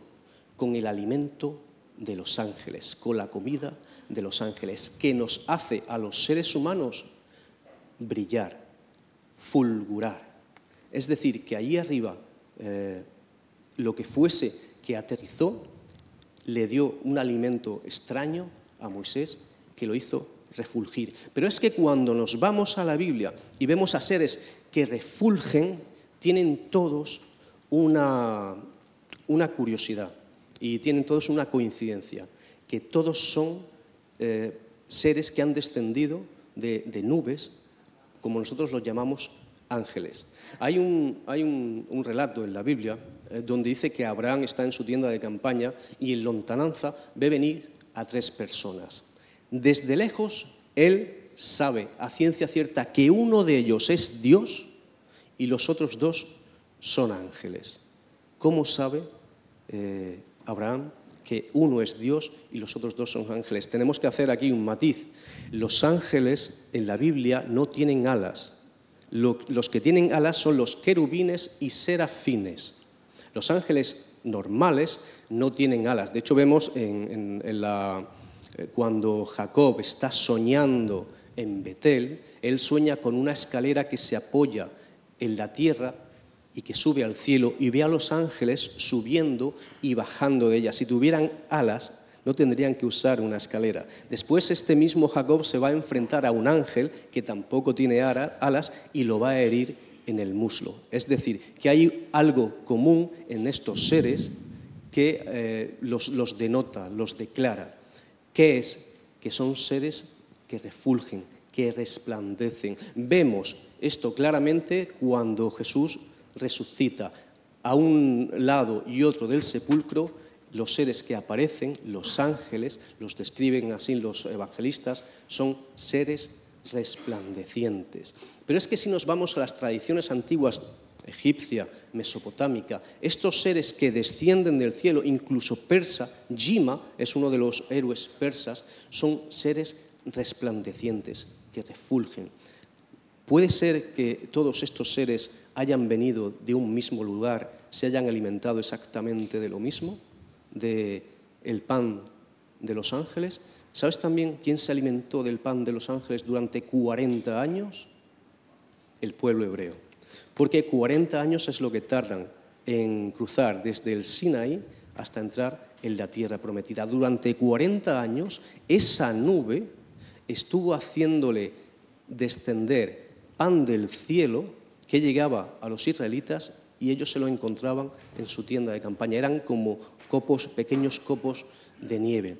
¿Sabes dónde también han caído copos de nieve actualmente? Hace muy poquito, en el milagro de Fátima, el milagro del sol. Allí, cuando el último día de las apariciones vuelve a aparecer una nube y detrás de ella un sol, el sol se pone delante de la nube, empieza ese sol a desprender una especie de bolitas que cuando caen en el cuerpo de los asistentes, dicen que esa especie de granos o copos de polen eran sanadores.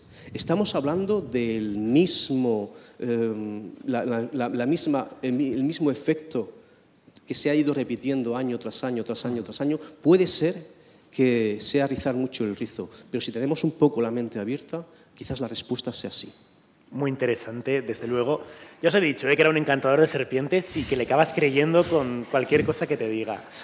Manuel, en un minuto simplemente, en los últimos meses te has centrado en un objeto, la tablilla de Samás. ¿Nos podrías contar a grandes rasgos qué es esto y por qué te ha preocupado de sobremanera? Pues la tablilla de Samás, la estamos viendo ahora mismo ahí, es una tablilla babilónica como podemos apreciar, en la parte de abajo tiene una leyenda, en la parte de arriba vemos a un lado está el dios Shamash, es el dios del sol, está protegido, es bastante más alto que los seres humanos que están al otro lado, está protegido como encerrado en un mundo aparte y les está entregando a los seres humanos, 2 sacerdotes y el rey de Babilonia de por aquel entonces, les está entregando un objeto bastante curioso. Vamos a ver si lo podemos ver un poquito más de cerca. Mirad. Bueno, antes de verlo más de cerca, se supone que el número Phi, es decir, el número dorado, el número áureo, lo descubrió Euclides en el año 300 aproximadamente, 300 antes de Cristo. Es el número de la proporción áurea. Como digo, se supone que Euclides lo descubre en el año 300 antes de Cristo, pero curiosamente esta tablilla, que es del 800, está formada según el número áureo.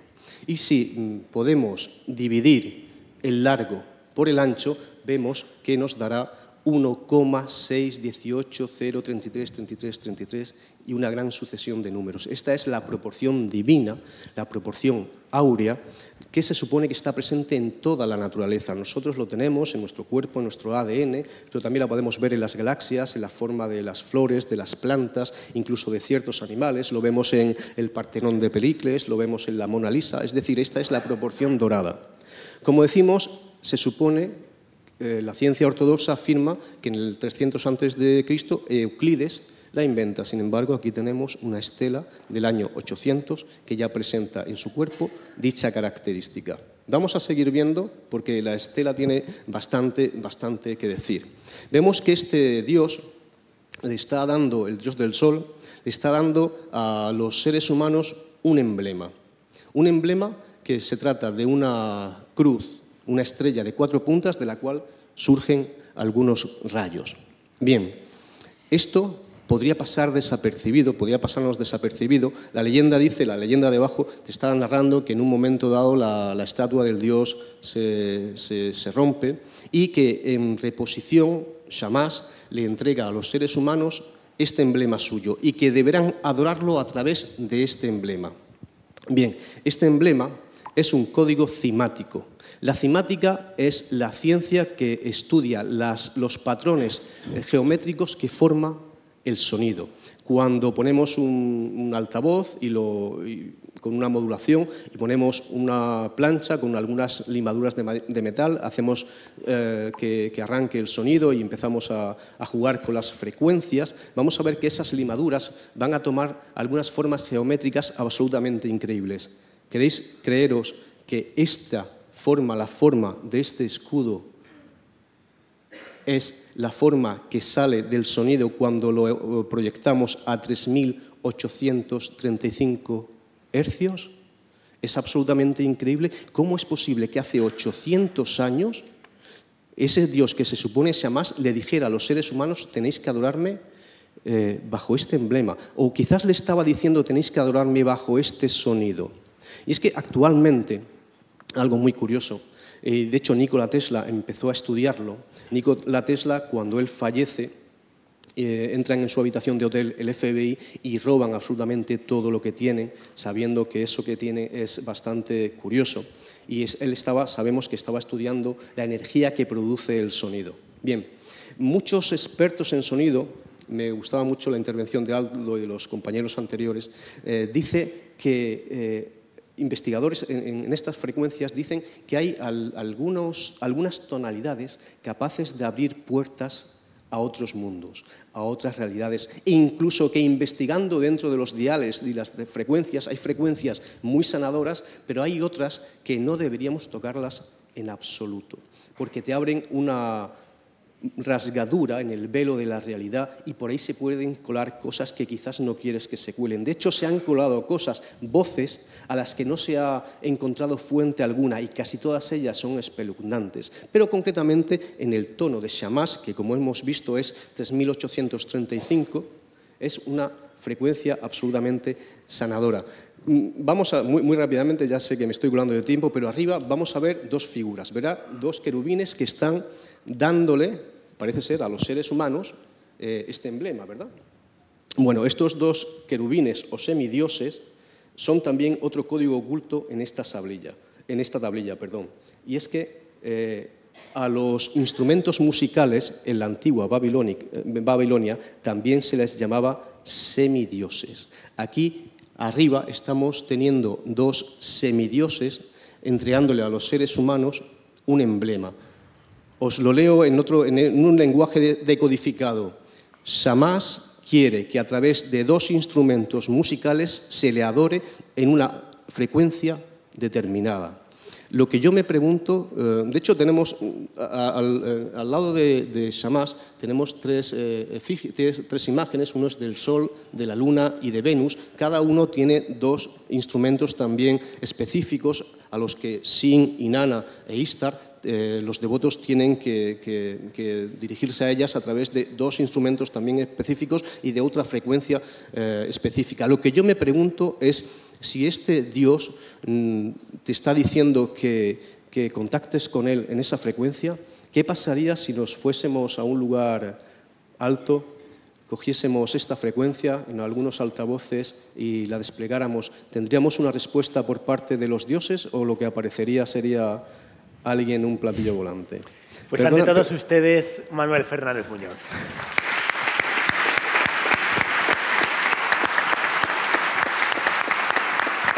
Solo un apunte más porque sé que te va a gustar. Mira la siguiente imagen. El arca de la alianza. ¿Qué tiene ahí arriba? Los dos querubines. ¿Qué sabemos del arca de la alianza? Que igualmente se hacía acompañar por dos instrumentos, el shofar y las trompetas. ¿Qué pasa cuando el shofar y las trompetas y el arca de la alianza dan vueltas a la ciudad de Jericó? Que los muros caen por efecto del sonido, de una energía, de una vibración y de una frecuencia. Qué curioso, ¿verdad? Bueno.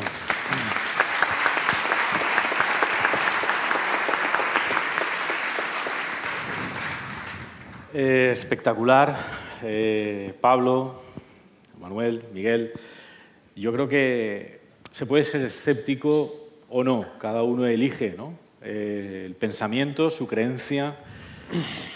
Pero lo que está clarísimo es que, por lo menos, nos mantiene la duda, ¿no? Y yo creo que la duda lo que nos permite es indagar, investigar, seguir buscando, intentar dar respuesta a esos interrogantes. Entonces, mi pregunta, y debatáis entre vosotros, es: ¿esas civilizaciones tuvieron visita de gente avanzada, de civilizaciones que no conocemos? ¿Siguen visitándonos? ¿Están entre nosotros? Tú, Miguel, como piloto, antes Luis lo ha comentado, has tenido alguna experiencia en el área.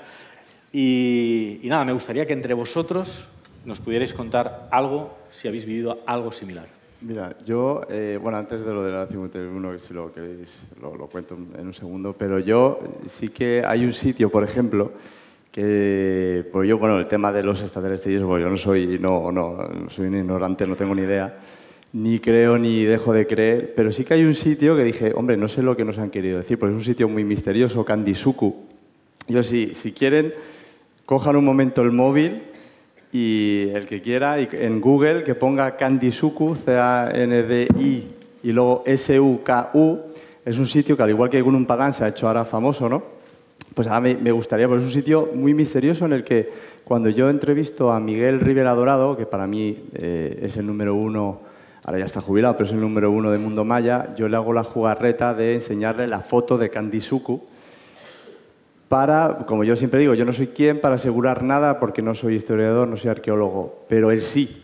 Ya digo, para mí es el número 1 del Mundo Maya. Ha estado dirigiendo más de 25 años expediciones en México, en Guatemala, etc. Y entonces yo le enseñé la foto. Dije, usted que sí que es alguien para decir si esto es maya, y él tardó 0,5 segundos en decir sí, esto es maya. Esto es maya. Lo que a él le sorprendía era no conocer esa pirámide. Claro, la sorpresa cuando yo le digo una pirámide del siglo XIII, final del siglo XIII posiblemente, y que está en mitad de la isla de Java, en Indonesia. Entonces la sorpresa fue mayúscula. Pero mi sorpresa, cuando fui a visitarla hace muchos años, que ya digo, ahora ya empieza a haber más información, es cuando, yo siempre lo cuento, yo estaba delante de la pirámide haciendo fotos y demás, y en el lateral mi mujer estaba haciendo fotos y me dice, Miguel, mira, aquí está el extraterrestre. Y digo, ¿extraterrestre? ¿Qué extraterrestre? Sí, hombre, el bicho este y tal. Digo, no tengo ni idea de lo que me estás hablando. Obviamente fui corriendo al lateral y ahí en imágenes, que ahora sí que hay más imágenes, pues ahora encontrarán a esos seres más altos que yo, con una cara de extraterrestres, bueno, yo no sé cómo serán los extraterrestres, pero una cara tremenda, un ser alado, con garras. Entonces, claro, uno se pregunta, hace 600 años, el escultor, ¿no?, el artista, ¿qué nos quiso decir? No lo sé, ya digo, es un sitio que particularmente, ya por lo que fui, que fue a ver una pirámide maya en Indonesia, pues ya cuando me encuentro esas efigies y demás, la mayoría están con la cabeza cortada, pero las pocas que quedan son espectaculares. Y luego, bueno, rápidamente con lo del Área 51, a ver, yo no descarto el tema extraterrestre, por supuesto que no, pero bueno, yo vi junto a un amigo piloto también, Borja Arias, pues una serie de luces increíbles. Lo que pasa es que para mí, precisamente por haberlo visto en el aledaño del Área 51, yo no tengo ninguna duda de que eso era militar. Y siempre pongo el mismo ejemplo, el famoso, los aviones Blackbird o el F-117 Stealth, etcétera, al tiempo, porque cuando yo fui todavía no se había reconocido la existencia de esa base, pero al tiempo cuando se reconoce y empieza a desclasificarse los proyectos que tenían aeronáuticos, tanto de la USAF como de la CIA, claro, esos aviones que hoy en día siguen siendo impresionantes, claro, es tecnología de los años 60. Todos sabemos que Estados Unidos a nivel armamentístico pues tiene un dinero impresionante, el que se conozca. Luego los Black Projects y demás, sabrá Dios, ¿no? Entonces ya digo, a mí ahí lo que me quedó claro es que muchos, no todos, pero muchos de los avistamientos es factible que se trate de algo más terrestre de lo que pensamos. Yo creo que buena parte de lo que vemos es militar y sobre todo norteamericano. Ahora ya los chinos ya se han puesto al día, supongo, y demás, pero bueno, fueron una serie de luces que eran incongruentes con lo que yo pues conozco al ser piloto, ¿no?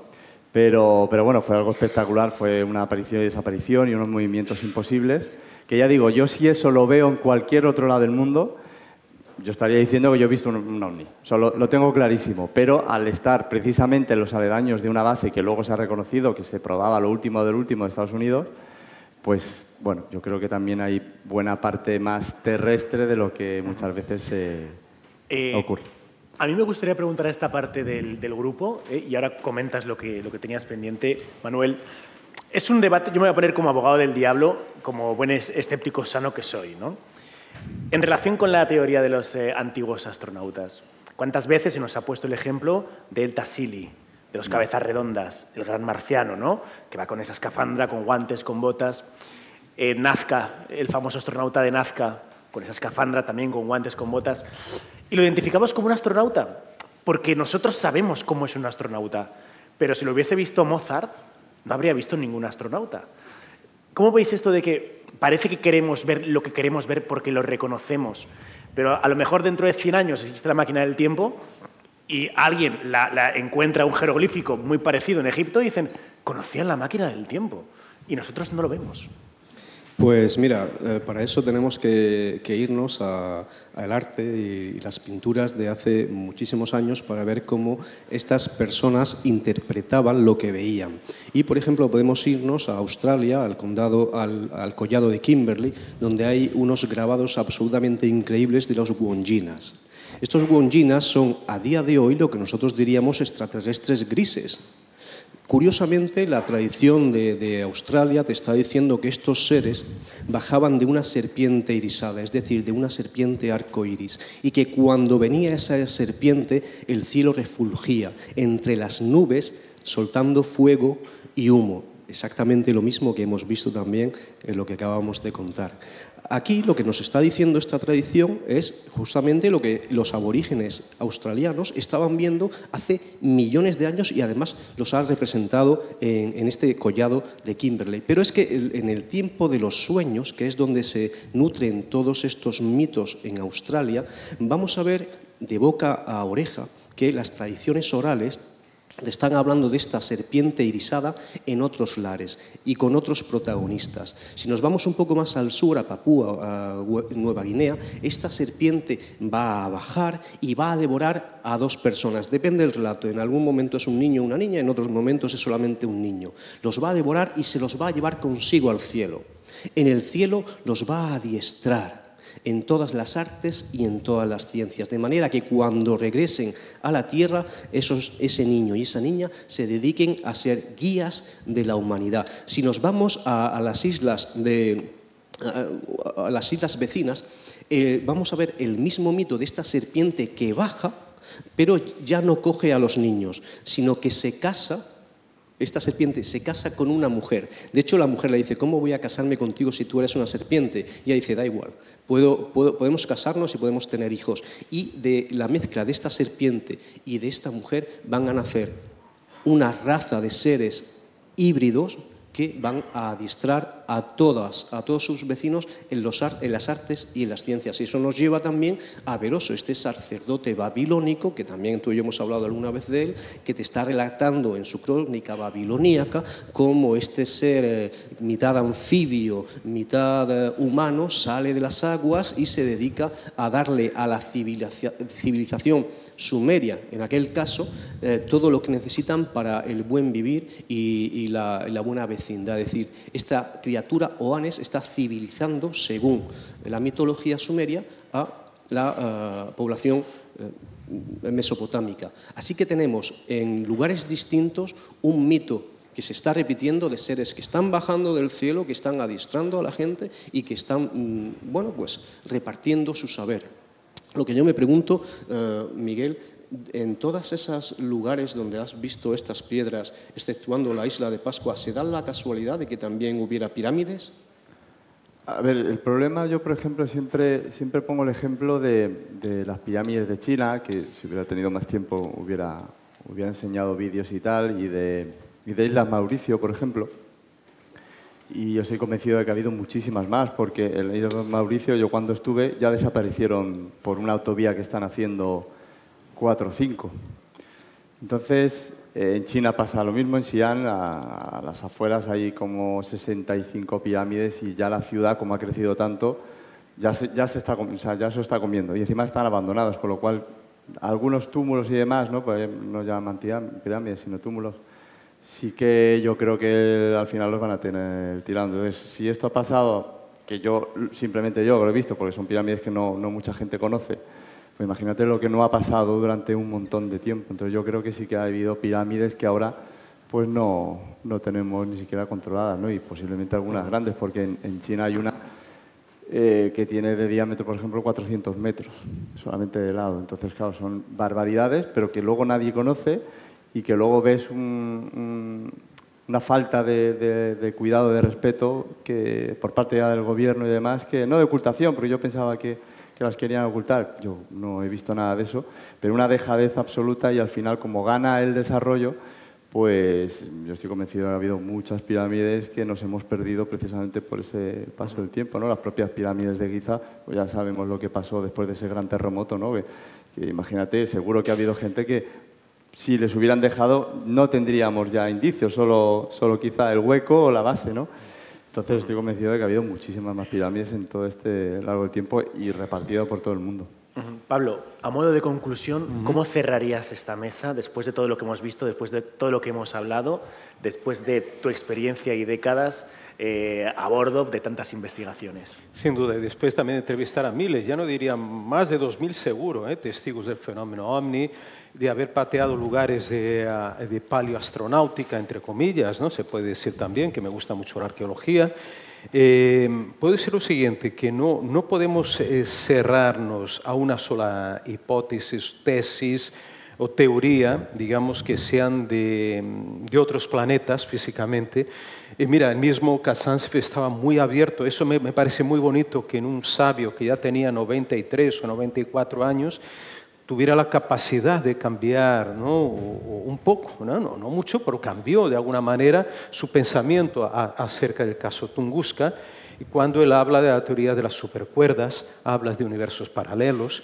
Y entonces yo creo que aquí también vale lo mismo. Para antiguas civilizaciones, como dice el orador, y nuestro amigo, yo digo que es mi sufista, no surfista, sufista favorito, junto con el profesor Ramón Molinero Merino, que aquí nadie conocerá, pero que fue un gran sufista español que vivió en Brasil.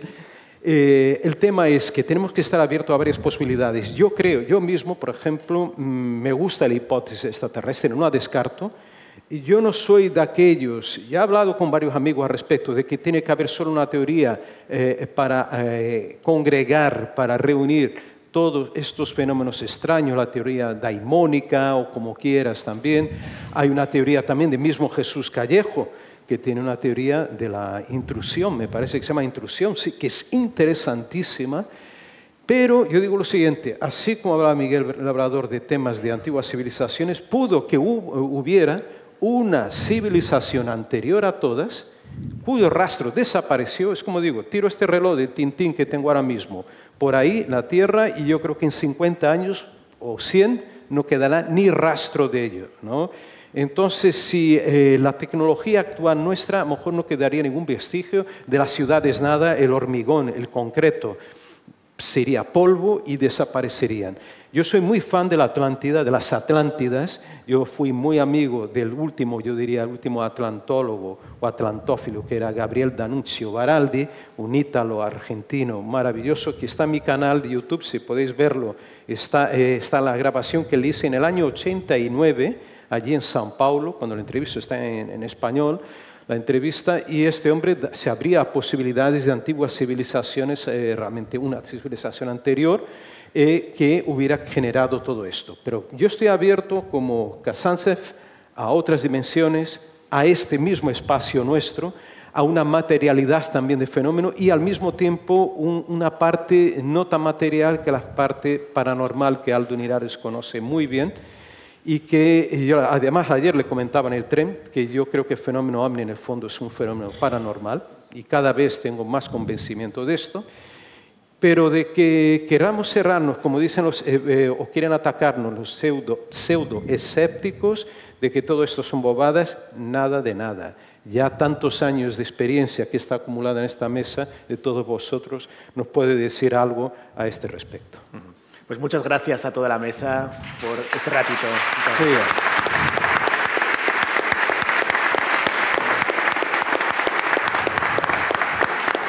Estamos fuerísima de tiempo, pero si alguien tiene especial interés en hacer alguna pregunta rápida con una contestación de sí o no, es el momento. Bueno, antes de eso, Luis, recordaros que a las 5 tenemos la siguiente mesa. No, ¿a las 5 o las antes? Sí, a las 5. A las 5 con Nacho Ares, Rubén Villalobos y Laura Huerta, o sea que para hablar de Egipto, simplemente como modo recordatorio.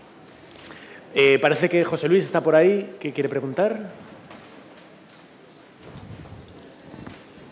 Bueno, como no hay tiempo, iba a contar brevemente mi experiencia OVNI, pero no hay tiempo. La cuestión sobre el número dorado, sobre el número phi, que ha salido en el Sumer, que en las pirámides también está el diseño, es decir, y de ahí es de donde lo aprendieron los griegos, porque los griegos, tanto Pitágoras como incluso Platón, fue a estudiar a Egipto y trajeron de allí el conocimiento que luego conocemos a partir de Grecia, pero todo aquello venía anteriormente de Egipto. Ya está. ¿Alguien quiere contestar? ¿Alguna reflexión? Yo creo que nuestro amigo. Sí, bueno, lo que habíamos comentado, Euclides lo da a conocer en el año 300 a.C., a partir de ahí después se estudiará por Luca Pacioli aproximadamente en el 1200. ¿Sabes quién va a ser un gran fanático del número áureo?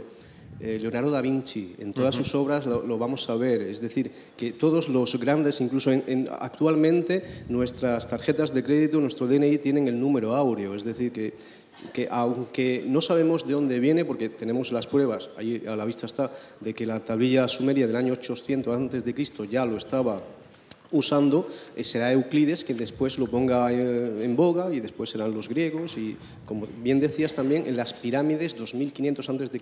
también podemos encontrarlo, así que sigue siendo un misterio. Quizás tendremos que descubrir un poco más y ahondar más dentro de ese gran misterio, o quizás, como planteábamos aquí, es que hay una civilización anterior que nos quiso dejar algo, a pesar de que todavía los escépticos no quieran verlo. Manuel, una pregunta. Lo que has dicho del DNI, que está el número áureo... Si divides el largo por el ancho, te va a dar una cifra muy aproximada a 1,6108, el número phi. Esto es muy Illuminati, ¿eh? ¿Había alguna pregunta por aquí? ¿Puede ser? Yo quería preguntarle a Manuel, bueno, más que nada decirle que el número áureo también está presente en todos los documentos nacionales de identidad, las tarjetas de crédito, porque, o sea, están todas cortadas con el mismo patrón, de 1,618. Y también quería preguntarle a Pablo Villarrubia qué hay de cierto de la historia que se cuenta del padre Lira con la jocha, el líquido este que se derramó y reblandeció las piedras. Mira, muy buena pregunta, muy buena pregunta, porque, mira, yo tengo por defecto ser reportero y seré, espero, toda mi vida, y ya tomé todos esos apuntes aquí de nuestros amigos, después ya les indagaré para futuros temas y todo en Cuarto Milenio. Y una de las cosas que apunté fue respecto, que dijo Miguel Labrador, de un líquido, ¿no?, que reblandece. Yo la primera vez que leí sobre esto fue, yo era adolescente y me leo el diario del coronel Fawcett, Percy Fawcett, que es otra de mis pasiones desde esa época, de los 14 y 15 años hasta ahora. Y él, en uno de los capítulos, si no me equivoco, él habla que cuando está por Bolivia, por las selvas de Bolivia, él oye hablar de un misterioso líquido que se encontrarían en tinajas de los antiguos, en que ese líquido, una vez derramado sobre las rocas, podría reblandecerlas. Y fíjese qué curioso, que yo creo, en unos viajes que hice a Costa Rica, yo creo que en 98, me encuentro en un bar a un orero.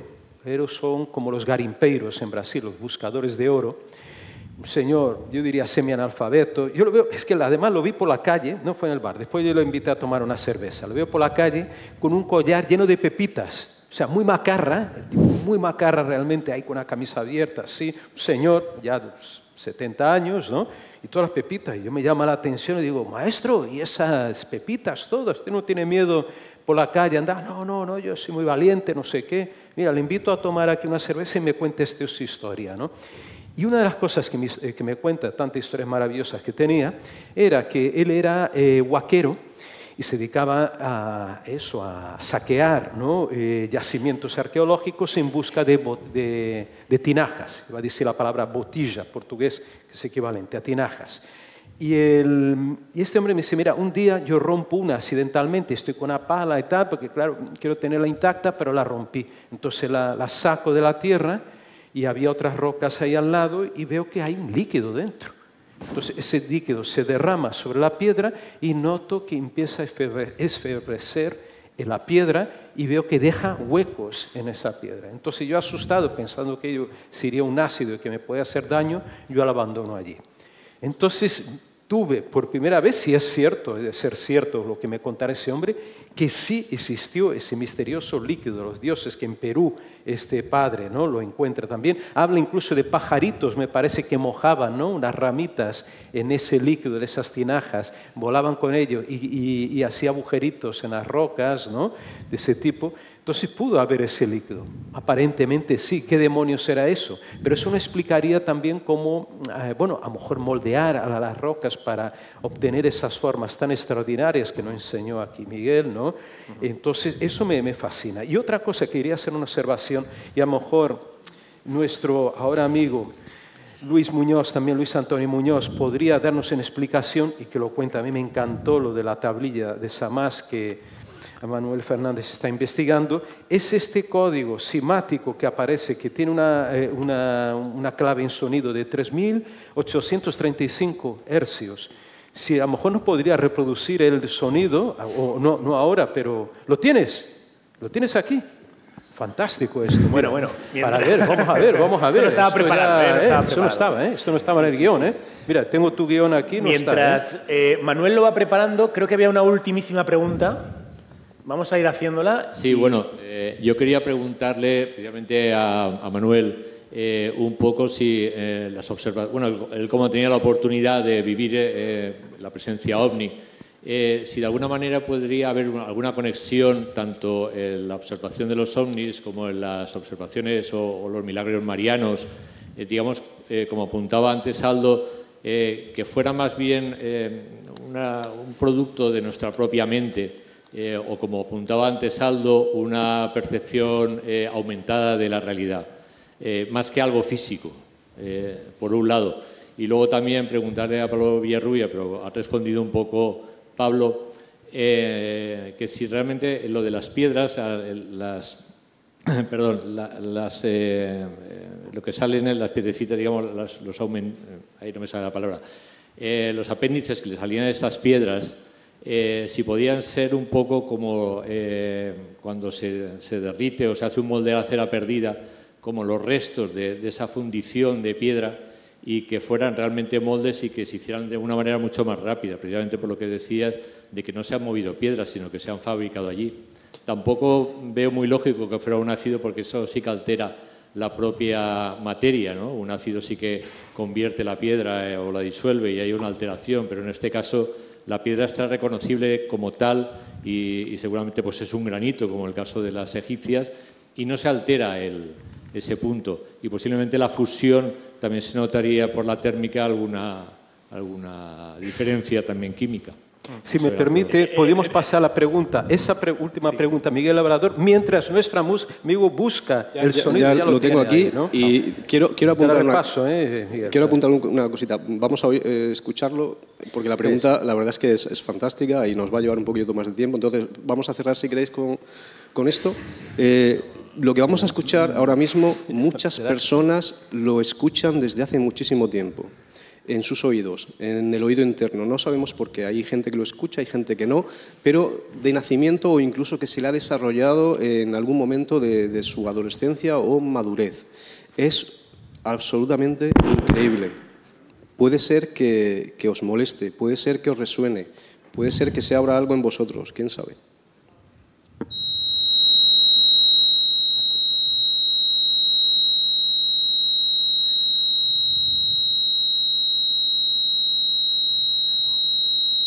Esta es la frecuencia 3835. Como digo, es un pitido que algunos llevamos oyendo desde que éramos pequeños en el oído interno, constantemente. Acúfenos se llama, creo, ¿no? O sea, que la gente sí, como tiene... tinnitus o algo así. No acuíferos, no, acúfenos, ¿no? ¿Por qué Shamash está, vuelvo a repetir, por qué Shamash está pidiéndonos que nos comunicamos con él en esta frecuencia? ¿Y por qué esta frecuencia la llevamos escuchando nosotros en nuestra cabeza, algunos, durante muchísimo tiempo? Alucinante. Bueno, la pregunta que ha hecho el caballero, yo os pido por favor que en un minuto... Mucha brevedad. Se la puedo repasar a Miguel Labrador. Un minuto y terminamos. Y ya está. Pero nada, con eso ya digo, yo como he comentado antes, yo tengo claro que hay un trabajo de manipulación de la piedra espectacular, como hemos visto, ¿no? Ya no solamente la piedra, sino el resultado que se ve en las montañas cuando ves esa perfección, ¿no? Esas rectas y tal, y esos ángulos. Yo, por ejemplo, está también la teoría de Davidovich, que él comenta que las piedras y demás también se podían crear. Yo no soy particularmente seguidor de esa teoría, yo creo que también luego se ha tumbado bastante, sobre todo en Egipto. Yo tengo la duda, o sea, yo siempre he pensado que efectivamente la corte era una capacidad de corte con la herramienta que fuera, de forma, como hemos visto, espectacular en todo el mundo, pero es verdad que cuando vi lo de Tambo Machai, pues es verdad, o sea, quiero decir, y cuando hemos visto esos ejemplos como de curva, no es que se moldee, o sea, se puede hacer de una técnica, o sea, que ahí lo importante es sobre todo la capacidad de manipulación, se tratara de lo que se tratara. Que luego, ya digo, el único ejemplo que yo he visto de eso es lo de Tambo Machai, lo que hemos visto. O sea, ahí yo creo que queda claro que algo cae por ahí, como que lo derrite, porque es que, no sé si se veía bien, pero cuando uno está pegado al muro es que ves como que se va deshaciendo y hasta la puntita, ¿no? Como si fuera agua, pero algo que deshace la piedra. Pero yo lo que más me llama la atención es simplemente, no sé realmente cómo se hizo, pero sí que la capacidad que tenían del trabajo de piedra me parece espectacular. Y ya digo, en algunos casos como Ollantaytambo, pues hombre, que haya profesionales a primer nivel que digan que no son capaces de subir aquellos sin modificar el terreno, pues cuanto menos llama la atención. Ya digo, de alguna forma se ha hecho y tampoco hace falta ir a nada tal. O sea, el ingenio del hombre siempre, ¿no? Se supone que el Homo sapiens sapiens somos más o menos así hace más de 200.000 años, ¿no? Bueno, pues yo siempre digo que el ser humano ha podido hacer cosas que ahora, incluso hoy en día, nos parezca increíble, pero es que hemos ido como ahora mucho tiempo, ¿no? Y ahora llevamos iPads y demás, pero en ese tiempo o en esa época tenían tiempo, ahora nosotros ya no tenemos tanto tiempo, ¿no? Entonces el ingenio ahí está, ¿no? Luego, por supuesto, yo no descarto tampoco lo otro, porque como hemos podido comprobar, hay sitios que, jolín, pues ya digo, lo de Kandy Suku, bueno, pues yo no sé lo que nos quisieron representar con esas figuras, ¿no? Pero cuanto menos es extraño, ¿no? Entonces, ya digo, yo, por desgracia, no sabría decir ni cómo fue, ya me gustaría tener algún tipo de evidencia y yo, bueno, lo único con lo que puedo trabajar es con enseñar ese tipo de construcción igual, para mí, exactamente igual en todo el mundo y de ahí empezar a elaborar algunas teorías, pero ya me gustaría a mí saber qué pasó ya. Muchas gracias, Miguel. Muchas gracias a todos. Muchas gracias a todos.